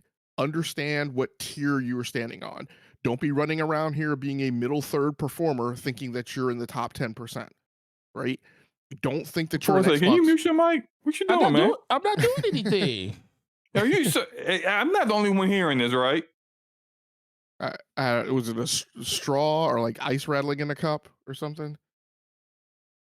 Yeah, that's what I thought I heard. That's what you thought. You heard something completely different, probably. No, that's what I know. Whatever I know, I'm hearing your mic, and Lodge trying to talk. Mute your mic, man. So the thing is, just understand where you rank in the stack, right? If you're because they're starting to say things by the actions that they're taking that you need to consider. And what the possibility might be that as an Xbox Game Pass consumer, you may not be as tiered as high or ranked as high as that Steam consumer. I think a big question that needs to be asked with this Indiana Jones thing is, when is Xbox Game Pass console getting Indiana Jones?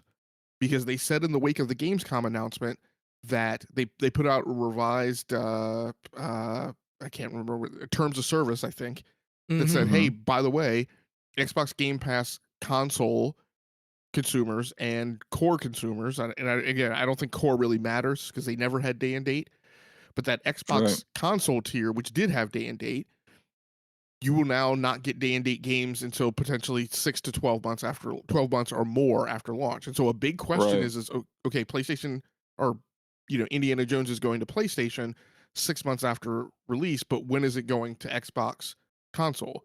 Because again, you need to understand where you are on the stack, and you need to listen and understand if a PlayStation consumer who is an Xbox player, right, is of more value to Xbox than an Xbox Game Pass console subscriber.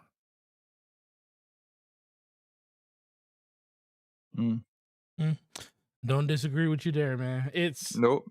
I mean, you got to know where you are on the pecking order. Like, And I always tell your ARPU, those rookie numbers. Got to pump those numbers up, man. Yeah, I always tell people it's like, Game Pass is like, for the most part, I don't even really take advantage of my Game Pass. It's mostly my kids that take advantage of it. The games I do play the first party titles when they come out, but I also buy games that I know I'm going to want to keep. I don't just, play them in Game Pass and be done with them. Like, I buy the actual games, even knowing some of them, like Battlefield, was coming. I knew it was going to come later, but I still bought that game. I still buy DLC in games to support the things that I want, like, bought stuff for Call of Duty and everything like that. So, you gotta, if you're gonna take advantage of the free stuff, I mean, Game Pass isn't free, but it's a significantly reduced price that you would pay for your games overall. It's almost like kind of a built-in certainty that they think you're gonna spend more money in other places because you're getting that discount. But you got a lot of people out here that just, not only are they not buying games, they're also waiting for stuff to hit Game Pass and saying like, oh, I'll just wait for this to come to Game Pass. And I'm like, dude, if you want to play it, why wait? And that's kind of part of the reason why Xbox is in the situation they're in, because they did a horrible job in talking about how the system works. And then on top of that, they're telling people they don't need the console. And then over the last 4 or 5 years, the situation around buying games and telling people that, hey, play it in Game Pass, not go out and buy the game, in Game Pass day and date. You're basically training your players to like not buy games anymore. So it's kind of a problem that they produce themselves, but gamers exacerbated it by literally taking it even further by saying, well, this isn't in Game Pass now, but I know it's a game, or the alleged Game Pass game. Oh, this looks like a Game Pass game. I'm just going to wait till it hits Game Pass. And it may take 7 months to hit Game Pass, but guess what? You're willing to wait because, I don't know, but that's one of the bigger problems that kind of crept up during I think that's problematic for developers who put their games on the platform, because then you're kind of like, if you don't put your game in Game Pass, social media wise, you got these weirdos out here who show up on your account when you make your announcement that you're coming to Xbox, and they're like, no Game Pass, no game. Why isn't this going to Game Pass?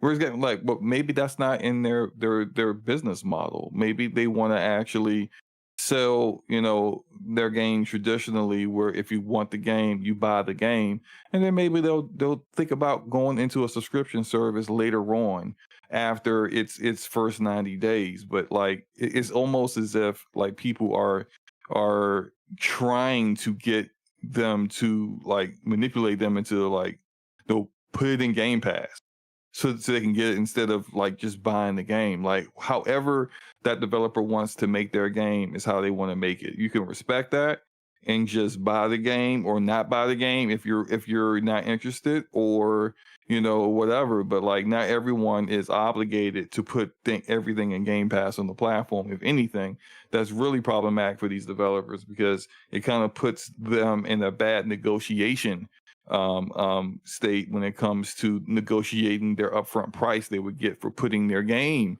into Game Pass at some point. It gives Microsoft too much leverage, where Right.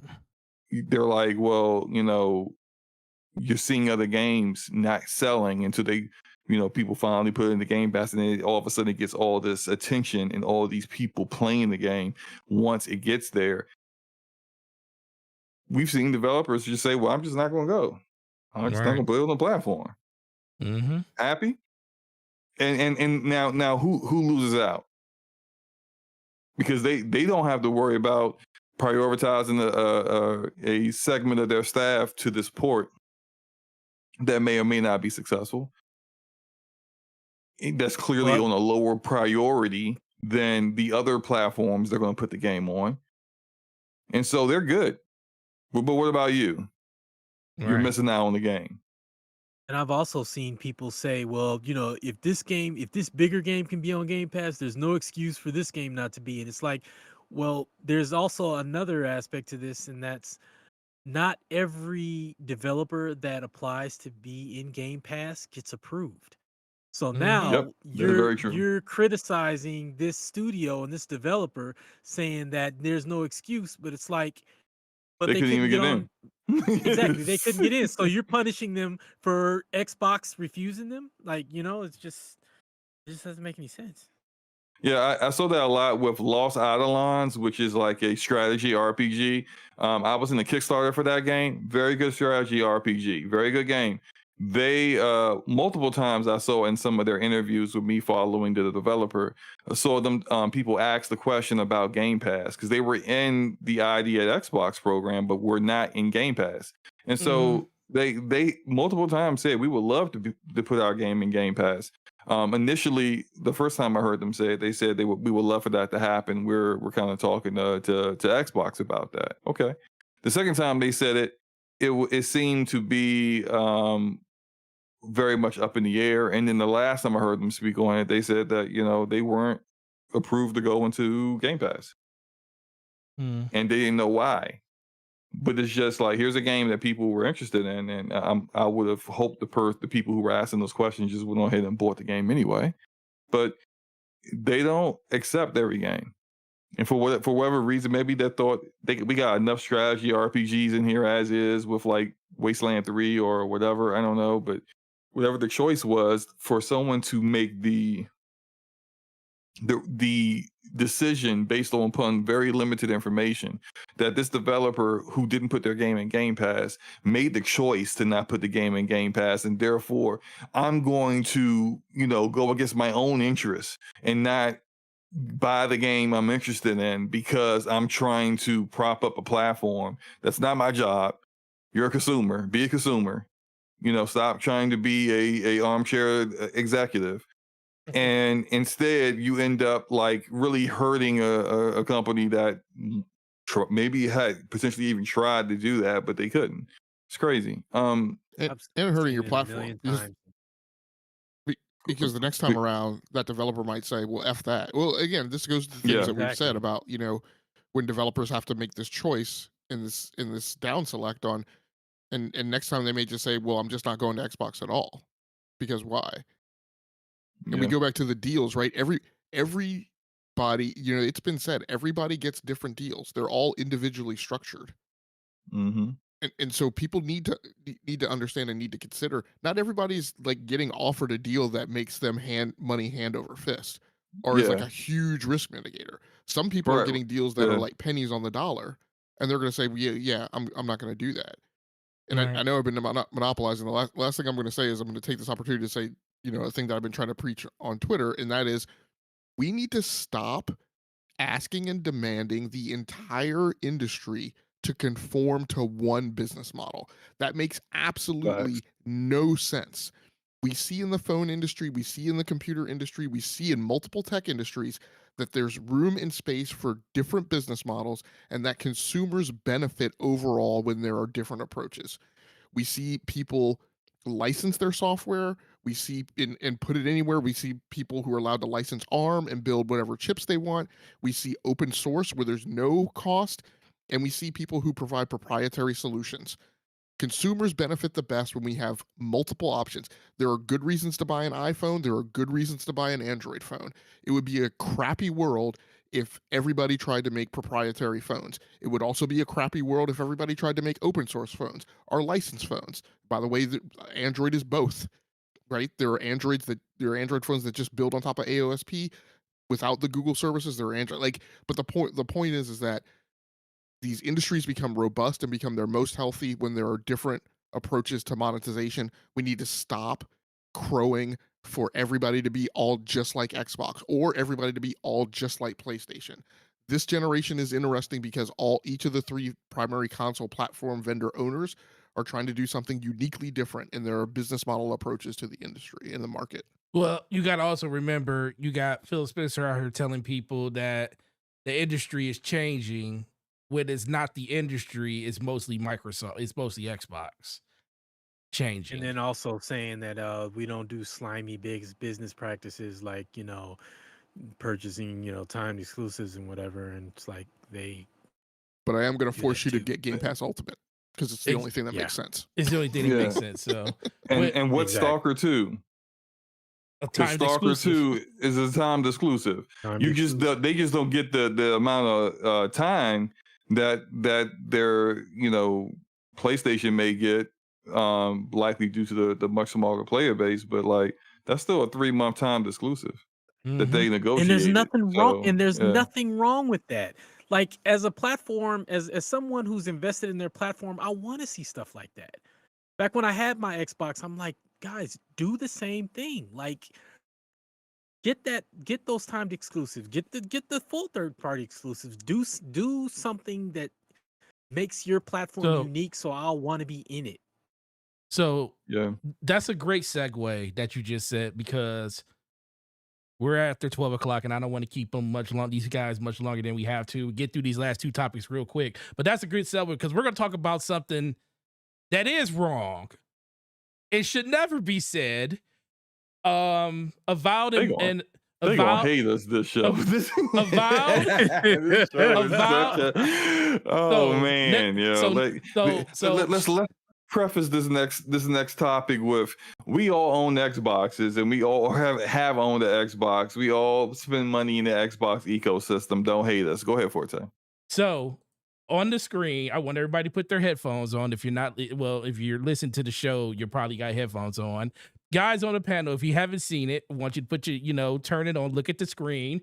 Shout out to the Iron Lords podcast. Shout out to Maddie Plays. They were in LA, basically the LA version of Gamescom, and they had a interview with two developers from Obsidian about Avowed. Now, this clip is only 45 seconds long at the end of it because it was like a 40-minute interview. And this very point of conversation came up. And shout out to Cognito for asking a hard question, which most of these personalities don't ask. You guys, let me know if you guys can hear me. Unmute it. And let me know if you... No, awesome. Thank you for that, because that definitely gives me more clarity as far as the development process and stuff like that. Now, I don't know if you can talk about this part right now, but I was curious about console performance, specifically the Series X. Can we talk frame rates at this time, or we're waiting a little? Not yet. Not the best person. Well, Sorry, talking off mic. I'm probably not the best person to talk about that. We can probably. We can probably. Yeah, I mean, nitty gritty of it. Performance is one of the last things we figure out, right? We are right? core, and I think we've announced this elsewhere. We are core targeting 30 frames per second bare minimum. Like that's the expectation. It's a first-person single-player game. You don't necessarily need that 60 frames, and that allows us to get a lot juicier with VFX and lighting and all this other stuff. So it's a trade-off we opted to make relatively early, and we're really happy with that. I mean, the game's running pretty smooth for how visually dense it is, and that was always our goal. But as far as like a greater understanding of performance spec, we're still figuring all that out. It's one of the last things you do. So yeah. Fair enough. Appreciate that. Maddie, any other follow-up questions on it? Yeah, look, we're super excited. No, awesome. Thank you for that, because that definitely gives me more clarity as far as the development process and stuff like that. Now, I don't know if you could talk about this part right now, but I was curious about console performance, specifically the Series X. Can we talk frame rates at this time, or we're waiting a little? Well, I'm not yet. Probably not the best person to. Sorry, talking off mic. I'm probably not the best person to talk about that. We can really probably. That. We can probably. Yeah, I mean, nitty gritty of it. Performance is one of the last things we're figuring out, right? We are core, and I think we've announced this elsewhere. We are core targeting 30 frames per second bare minimum. Like that's the expectation. It's first. Okay, go ahead. I don't like a developer telling a player of their game when it comes to performance what they need.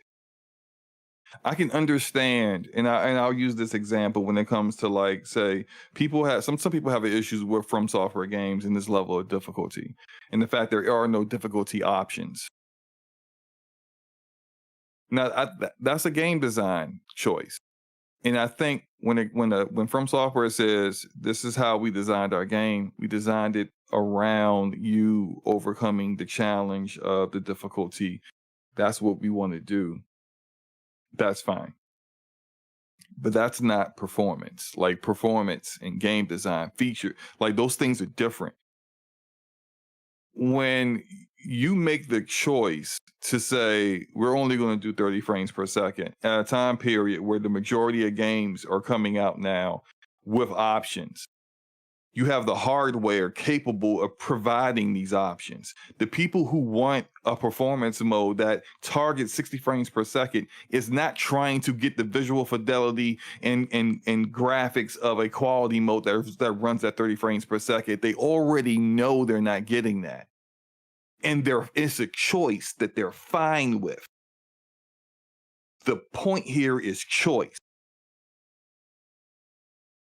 You have an option, a quality mode or a resolution mode that targets a higher resolution with 30 frames per second. There are gamers out there that's who they are. That's what they want. And that's a choice. And I'm glad they have that choice. But there are also gamers who want a performance mode that targets 60 frames per second, and they don't mind that they're not getting all the graphical bells and whistles and lighting and resolution and textures. They're fine with it looking lesser in order to get a higher frame rate. That's their choice. It's how they like to play games. When you, as a developer, try to tell other people how they should, what performance works for them simply because, hey, it's a single player game.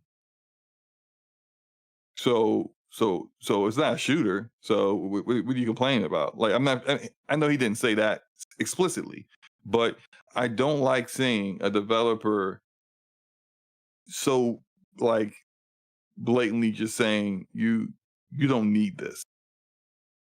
Well, I think a lot of people would disagree. So I was listening to this as I was prepping for the podcast, because it literally was right around 8:30 when that part happened. And I was like, okay, 30 frames per second. That means that's why I'm playing it on PC, so I don't care. It doesn't bother me. It sucks, but it doesn't affect me. But then he got to the part where he talked about first person, single player. You don't need 60 frames per second for that. I literally almost jumped out of my chair and I instantly called you, SloMo, because in my mind, like, as much as that won't affect me, that is the most asinine thing you can actually say to a gamer when it comes to, like, overall. Like, I get it. There's a lot of people out there that don't care about performance, because that's it. Because if you really truly didn't care, you cared about performance, you wouldn't play on console for the most part. You would have been moved to PC. So I understand the nuance to a degree. Around that. I understand that. Yeah, to a degree. Because the majority of games now have performance modes. So it's like to be on the opposite side of that and the double down on it is the reason why we even having this conversation. And that's where I'm at. I'm sitting there like, I'm good with you doing 30 frames per second because I have the option to go somewhere else. But when you put out the proclaimed notion that nobody needs it, it's telling me that you're not prioritizing it because that is a vision that you guys have for the game. Now, he did say, caveat, we're probably not the best people to ask for this, but you did answer the question. So when you answered the question, you're basically telling everybody that at Obsidian for this game, 30 frames is the bare minimum. And I'm thinking like, wait a minute, 30 frames is always the bare minimum. What's so special about that? Shoot, for me, 60 FPS is the bare minimum. But I'm just saying, games being built, you're not building a game to run at 15 frames per second. You're building it to at least run a minimum, even on the worst hardware. You're building it under minimum specs to run at 30 frames per second. That's bare minimum. This just hit me. What he said is very similar to what Todd Howard said about Starfield. About it being their creator vision, and I couldn't imagine, changing the look that we have for the game in order to achieve a higher frame rate. It already kind of like runs close to that 60 FPS in some sections, but in order to maintain consistency, we pretty just locked it to 30. And then what happened 6 months later? They finally should have released the game 6 months later. That's what happened. Right, because they had a 60 frames per second mode. Mm-hmm. Meaning it had nothing to do with that. But go ahead, Logic. So the fact that we've heard that from two studios almost verbatim is why I firmly believe that's not individual studios selecting that. There has been policy promulgated that allows for that. There has been something that's been said that says, hey, we understand that we had expectations when we launched the Xbox Series X, back in 2020. But due to, whatever's going on in the market and player response and whatever, just so you guys know, 30 frames per second as a minimum at launch is acceptable. Yep. And so in order to make sure they hit their milestones, they hit their deadlines, they launching games at 30 FPS. And then they're launching performance modes later. And there was this mindset from a lot of people that it was just a Bethesda thing. Because it was mostly the Bethesda games where we started to see this happen. We saw this happen with Redfall first, and then those were the only games coming out. Right.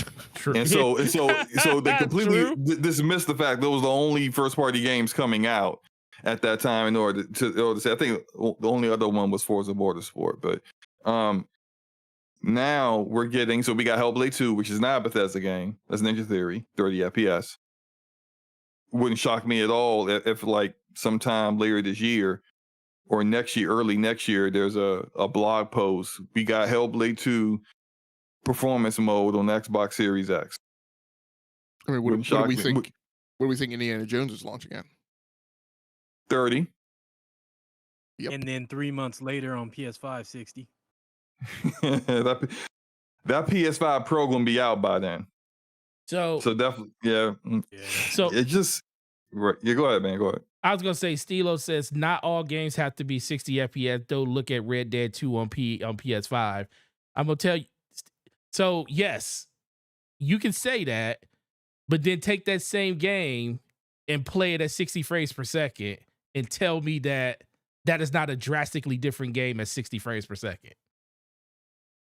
So so just because the game doesn't have to be that, the experience is a lifetime difference. Like most people see this, I always try to tell gamers, because I was in that wheelhouse for a long time, whereas I could go back and forth between 60 and 30 because I really wasn't playing a lot of 60 at that time. So going and playing the game, I could see that it felt better. The response was better and everything, but it was like very minimum like engagement with it on my PC because I rarely like to play on my PC because most of my friends were on console. So I may play a game on PC and then come right back to the Xbox and not really notice a big difference. When I played Destiny for like almost a year, when the PC version came out and it was 60 frames per second, I played it almost a year over there. And when I would come back to Xbox and play with Luca and Taz, and it was still 30 frames per second on Xbox then, I felt like I was getting sick. Like I couldn't even play the game properly. Everything looked sluggish. Everything looked slow. I was getting motion sickness. It would literally take about 2 to 3 hours of me playing and struggling at 30 FPS to get to the point where I was competent in playing the game again. I mean, I'm sorry to interrupt, but Go Red Dead 2 is a game that came out in 2018. Yeah. It's a PlayStation 4 version running on the PlayStation 5.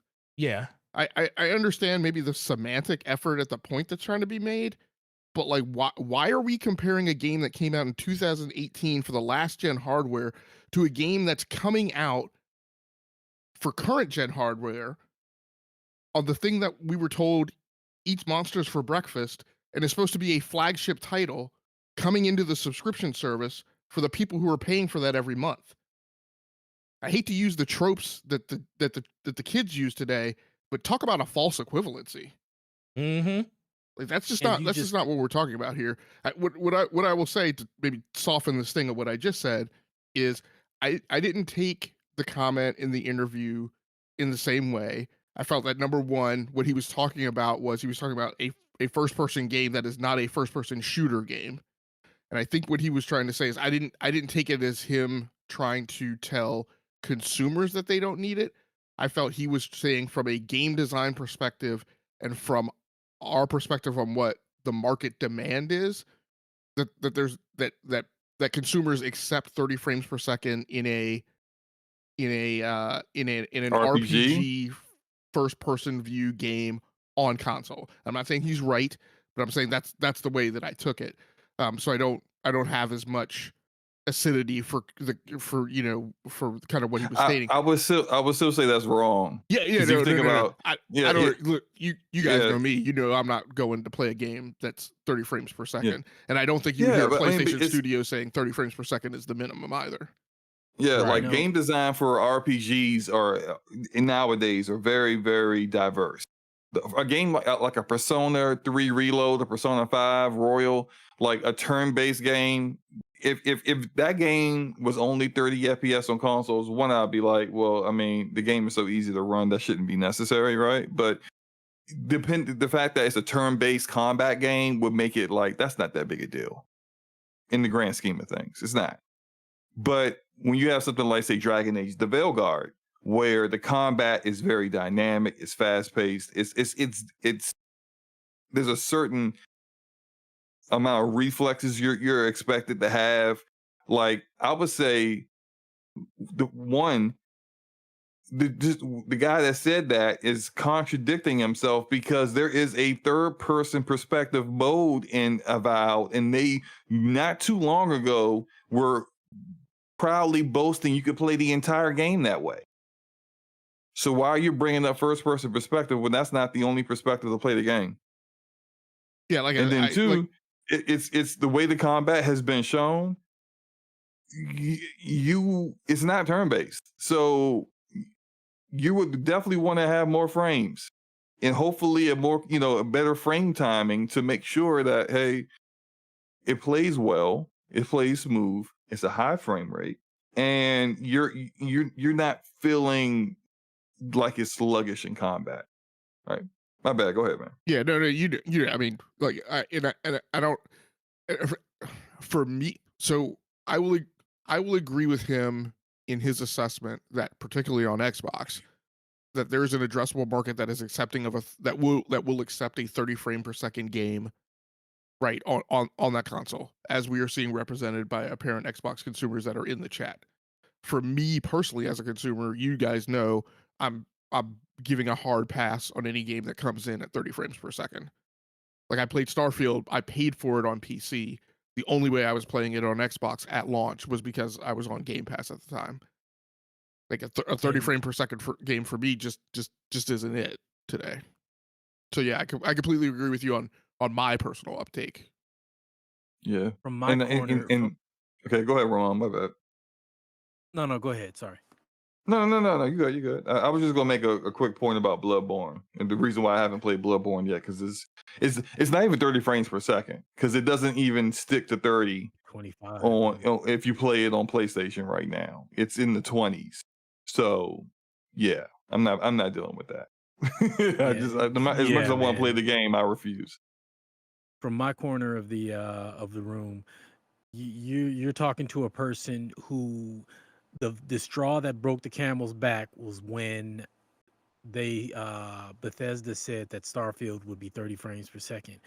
That literally, slow-mo, you remember that was the straw that broke the camel's back when I decided to move away from one of the consoles. And I'm gonna let I own. y'all know, Ramon hit me up. He sent me a video of him yeeting his Xbox Series X off a bridge. I mean, it looked like an Olympic level yeet. You know, it just went flying. He straight shot put it.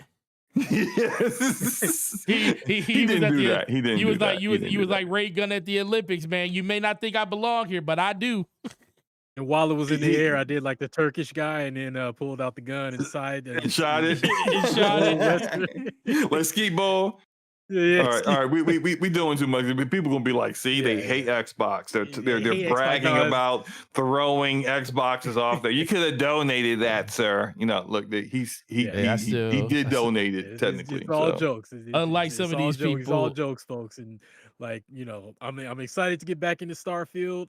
There's quite a few Xbox games I'm looking forward to, but coming back around to the point, I purchased these current gen console now, but consoles back when I got them both, based on what they told me they would accomplish.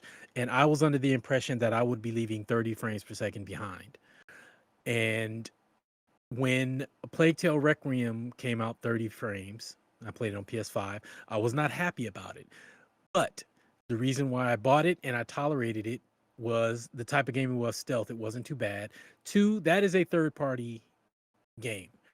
I expect a higher bar from the first-party flagship titles that are owned by the platform that I play on.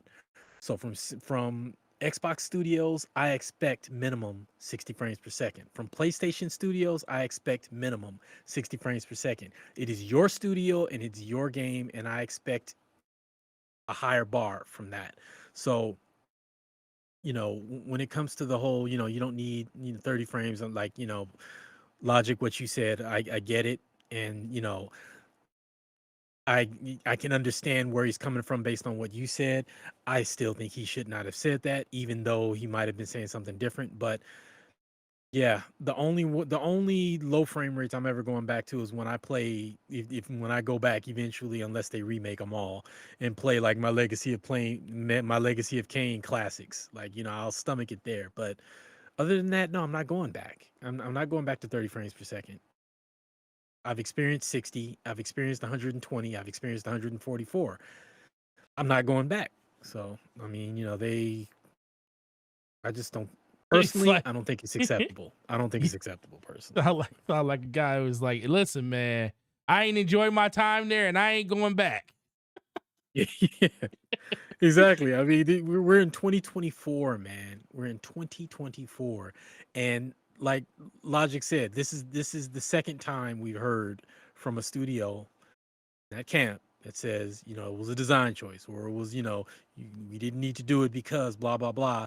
And then, half a year down the road, 60 frames shows up. They didn't say that with Redfall. They just said it's coming at a later date. But, like, man, don't talk to me like I'm stupid and tell me it was a design choice. No, you just didn't have that mode ready. Yeah, and like I said, and just to be a little balanced on it, this isn't just an Xbox problem, even knowing Xbox has been the one as of late that's been having these hiccups when it comes to their games, especially their first party games coming in at 30 frames per second and having to patch them later. PlayStation had it with God of War. When it released, it was only the performance mode was supposed to hit up to 60. It was only running at 45. And then just this past December, when they added that new DLC, they added the 60 frames per second mode where it runs at a solid Wait, 60 really? frames per second now. Yeah, God of War. The performance mode on Ragnarok wasn't 60? No, not. It was like 45 before the patch Interesting. in December. Wow, It's I like did not know that. 45. But the thing is, it was like a smooth like, this is the thing. There is a real thing when it comes to like playing a game that has a smooth frame rate where you really don't notice it. Like 30 frames per second. Like we used to play Halo at 30 frames per second on Xbox. And it felt good because there was really no deviation in that frame rate. It stayed right where it was at. You didn't have dips and falls in it. And that was how Ragnarok ran. Ragnarok ran really good. It hit between 45 and 50 frames per second consistently. You really didn't notice the frame drops in the game. So it was a manageable, like, granted, it still wasn't 60 frames per second, but it was still manageable. But it was also the only way you could play the game. There was no PC counterpart to the game. So if you wanted to play God of War, Ragnarok, you had to play it on the PS5. So performance mode is where everybody opted for, which was 45 to 50 frames. And then when they did that latest update that added the new mode to it, the survival mode, whatever, the rogue mode, they added the patch that gave it full 60 frames per second. So Valhalla. So literally, it's something that's happened with every platform out there. Xbox isn't the only one. It's just a simple fact that on a consistent basis, Xbox is finding themselves in a situation where all of their games are better somewhere else. Like, you release your games on PlayStation, they're better than they were on Xbox. The fact that you release your games on PC day and date, they're always going to be inherently better on PC. It's always going to be a negative connotation when Digital Foundry does a game breakdown and they're showing you console performance versus PC performance. And yeah, everybody knows that PC performance is going to be better for the most part, unless it's just not well optimized. They know it's going to be better, but it's drastically better. Like, and then when you pay this goes back to that conversation we was talking about. What is the difference? Where is the benefits of buying a $500 box? Because like we said, these are decisions that are being handed down from the top down. This is a directive that Microsoft that Xbox has in place for their developers to do. Why? We can only guess it's because of the lower yield of the Xbox Series S, and the X is basically the casualty of that. So basically, they're telling you that we value the ecosystem around the S more than we do around the X, even knowing you can easily just extend development time. I mean, I know that sounds like a crazy word to say. Just extend the development time for 6 months to a year and just have it be separated on both platforms. Like, there's nothing wrong with the Series S running at 30 frames per second. That's what people paid for. When you pay $500, you pay for at least a little bit of latency when it comes to your performance. It shouldn't be the same across everything, because guess what? When I update my PC, nothing's the same. Everything has an integral difference when I decide to upgrade something. And it's apples and oranges. It's just and I agree with Logic. I'm not taking it the way that it's coming off of what he's saying. It's just that I feel like at a certain point, we're at 2024, dog. We've been talking about, they've been going back since the Xbox One X talking about performance is king. And it's still not king. 4K is like more of a number, and even that is on upscaling now. So like I said, it's not just a Microsoft thing. It's PlayStation. Like SloMo did a really good tweet that triggered everybody talking about performance of freaking BlackMyth Wukong. 1564 resolution, barely hitting what was it? Less than 50 frames per second. SloMo. Which mode? I think you said the quality mode quality is mode. 30. It's 30. And what was the performance mode? Or does it even have a performance mode? It has a performance mode. It's 1080p 60. and it hits 60 pretty consistently outside the prologue, but it's using frame generation to go from 30 to 60, which has a lot of latency. So there's a performance issue still there. Even though it hits 60 FPS, there are other things. It's not just, hey, just make sure it's 60 FPS, no problem. If the frame timing sucks, it's not going to be a good experience. If you had to use frame generation to hit 60 from 30, then it's also not going to feel that great because the latency is really bad. So just yeah. Why are we showing because the Michigan? The recording I was looking at that. The recording that I did for Star Wars literally, I guess, ran over, and I just noticed it that's why I clicked off and clicked back over. Yeah, don't get the episode taken down, Forte, no. because you showed the game for like 3 minutes for here at the end. For like 10 seconds at the end.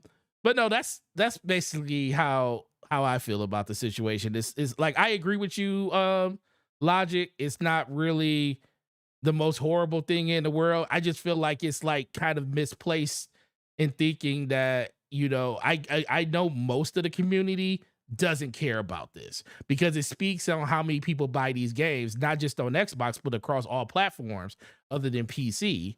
So they don't really care about that.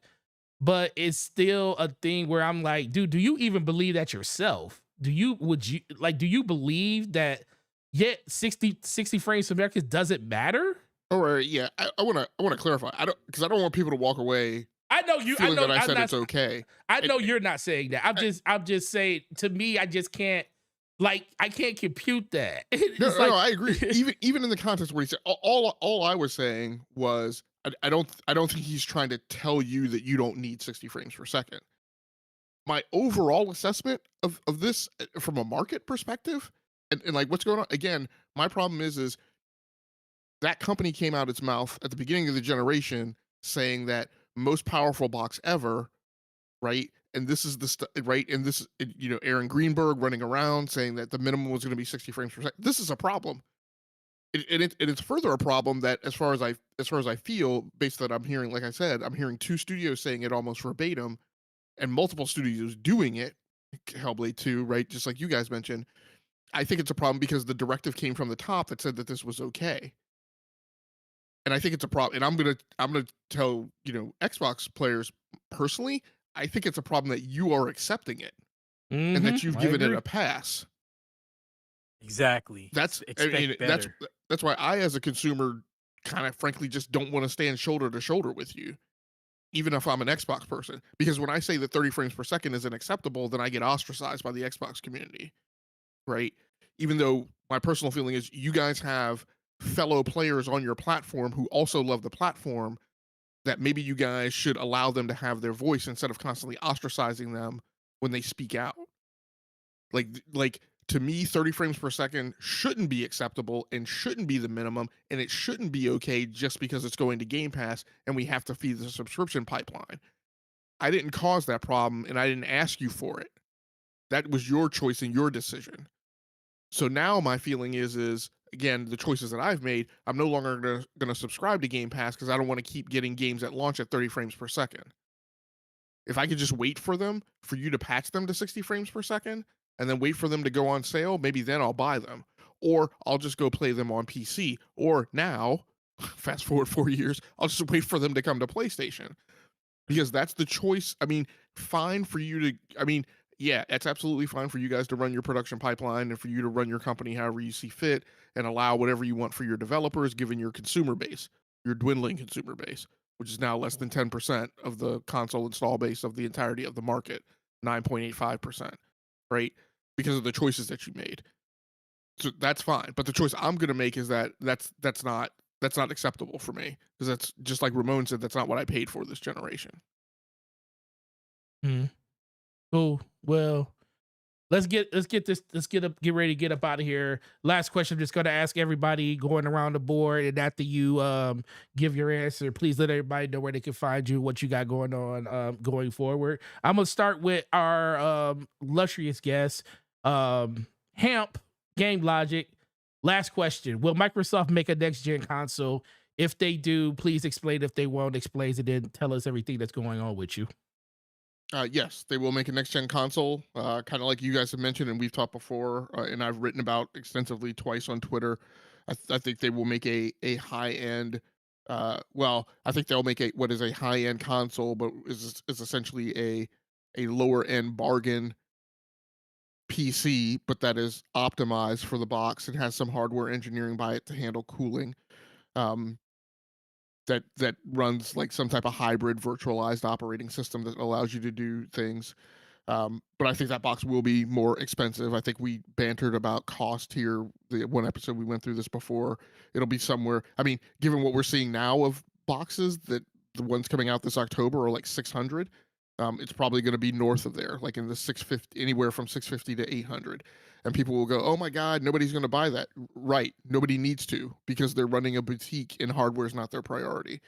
And I think they will do a handheld, which, I'm excited to see what that looks like and what that comes out as. And like Forte and I said, I'll probably buy both, because I don't mind having pieces of equipment around here that keep me from running a beast of 12 fans and sucking down 1,000 watts right out of my power grid, and having to put an equivalent ups underneath it, right, to protect it when I drop power. And then what's going on with me personally, like I said, I'm continuing to play. I'll continue to play college football. I'll be pushing through the rest of that season over the weekend, and probably my focus content creation wise for the time being. I probably just when I probably get some writing done over the next week, focus less on getting videos up, but we'll probably put out a few blog posts here over the next 7 days. Oh, well, appreciate that. And quick correction, Chris Coleman, he's absolutely right. It was not Ragnarok, it was the first God of War that was 45. So I'm always about taking corrections when they're wrong. But thanks for looking it up and reminding me. I did look it up. It was like, oh, it was the first God of War that was 45 frames. Ragnarok was solid out the door. With that being said, the homie, Trevor Birdsong himself, the man that literally should be on everybody's radar when it comes to getting these active spots out there. Same question to you. Will Xbox make a new next gen console? And what do you have going on in the future with you, sir? First, thank you so much. Thank you for the kind words. Thank you for having me on the show. It is always a pleasure and an honor to be on DPS. So thank you for that. Like practically, I want to say, yeah, they're going to make another console, but just for the fun of it, because everybody on here believes they're going to make another console. So just to be interesting, I'm going to say they will leave consoles behind with the Series X, and just go with, you can stream your games on your existing console and you have a Fire Stick, and then they're going to lean more into third party. I'm not going to say 100% believe that, but I'm just trying to make it interesting. So I'm just going to say no. I think Satya is going to come to Phil and be like, you know what? These consoles are a liability. And Phil's going to be like, well, we did all this R&D, blah, blah, blah, blah, blah. Yeah, that's what tax write-offs are for. Expense it. We don't want to do a console anymore. We are going to make games, and we're going to put games everywhere. So I'm just going to say that. As to what I'm doing now and in the future, I'm trying to get this book written. I don't think it's going to be done by Dragonsteel. For anybody who doesn't know what Dragonsteel is, if you like to read epic fantasy and you're aware of Brandon Sanderson, he has his own show in Utah called Dragonsteel. It's a convention, and I will be there selling books. If you live in the Salt Lake City, Utah area, and around the December, I can't remember the exact dates, but you can look it up. In December, I will be there, and so if you like reading epic fantasy, swing by, have a look. And I'm just trying to finish off Prince of Persia: The Lost Crown so I can get back to BlackMyth Wukong. Prince of Persia is an excellent game, but it has some really annoying enemies. But that's a whole another podcast in itself. But great game nonetheless. So that's pretty much what I'm doing. I appreciate you, bro. And last but not least, well, I guess I would be last, but he's always going to be number one in my heart. SloMoBackSlap, the man I couldn't do the show without, the man that I truly appreciate for everything. he does doing this podcast with my crazy self and dealing with me and my antics, and still loves me after every episode. So I appreciate him for that. Same question. Microsoft makes the next gen Xbox, and then what you got going on with yourself, your channel, and everything else? I am not certain that they won't change their mind on another Xbox by the time 2026 comes around. We have seen them completely switch directions every 2 years or so, and that would be 2 years from now. It wouldn't surprise me if 2 years of negative growth on console sales would have convinced them that it's a waste of time. And that said, if they do it, I will reiterate what I said earlier, where I think it would be more like a boutique item, like a expensive reference kind of item of like the very best Xbox experience that you can get. But if you want a a more reasonable, cheaper experience, we put our Xbox OS on other PC handhelds, other devices where you can get that same experience and still get your library kind of thing. And so I think that's what their plan is now, and whether that plan stays we'll have to see. But yeah, that's what I gotta say about that. As far as what I'm doing, I might do a lunchtime with SloMo tomorrow. I kind of didn't do one this week, so I think I'm due to do one of those. And I got content in the pipeline on my YouTube channel with Dragon Age: The Veilguard. A lot of information coming out with it, including the release date and the First Descendant. So, just check out the channel for that. Did want to announce and say thank you to everyone watching for subscribing to the channel. Tonight we did get over 300 subscribers, so we're up to 303. And I think that is fantastic. Appreciate you guys for supporting us. Thank you. And I hope if you haven't subscribed already and you want to, please do so. Hopefully you do that, and we can see you guys next week. Ain't no hopefully. We will see you next week. That's true. Yeah. No, for myself, I do believe, well, I'm indifferent. The way they're acting makes it sound like this is the last Xbox, putting games exclusively on PC under Steam, not even in your own Xbox store, in Towerborn. I mean, I know that's just one out. That could just be one outlier, but it's like a wall that's being built that seems like the decision is kind of out of Xbox's hand. It really comes down, and ultimately Microsoft's the one that has to make the decision because they're the one that's going to fit the bill on this thing being made anyway. So I do think they're going, if I had to put, feet to fire, I do think they'll make another one, but I think I'm in line with mostly SloMo and with Gamelogiq that it's going to be something that's boutique. I've always said I would love to see a console that broke barriers, that was at a price point that didn't have to compromise in what it had. Now, inherently, is it going to be as good as a PC? No, because it's still, I mean, depending on how they build it, it's probably still a closed-in box, and they still have their, their situations and stuff. But I just want to get to a point where people aren't afraid to spend money on the hobby they want when it comes to like high-end in the console space. So I do think that's going to be a thing. But outside of that, for myself, I appreciate everybody that's been here showing up to the show and everything. Got a couple of things that's going on the channel that I'm going to be working on in the near future. So keep an eye out for that. Get back to playing some games and stuff, and testing some stuff out. But like SloMo said, we really appreciate you. We had over 66 people here today.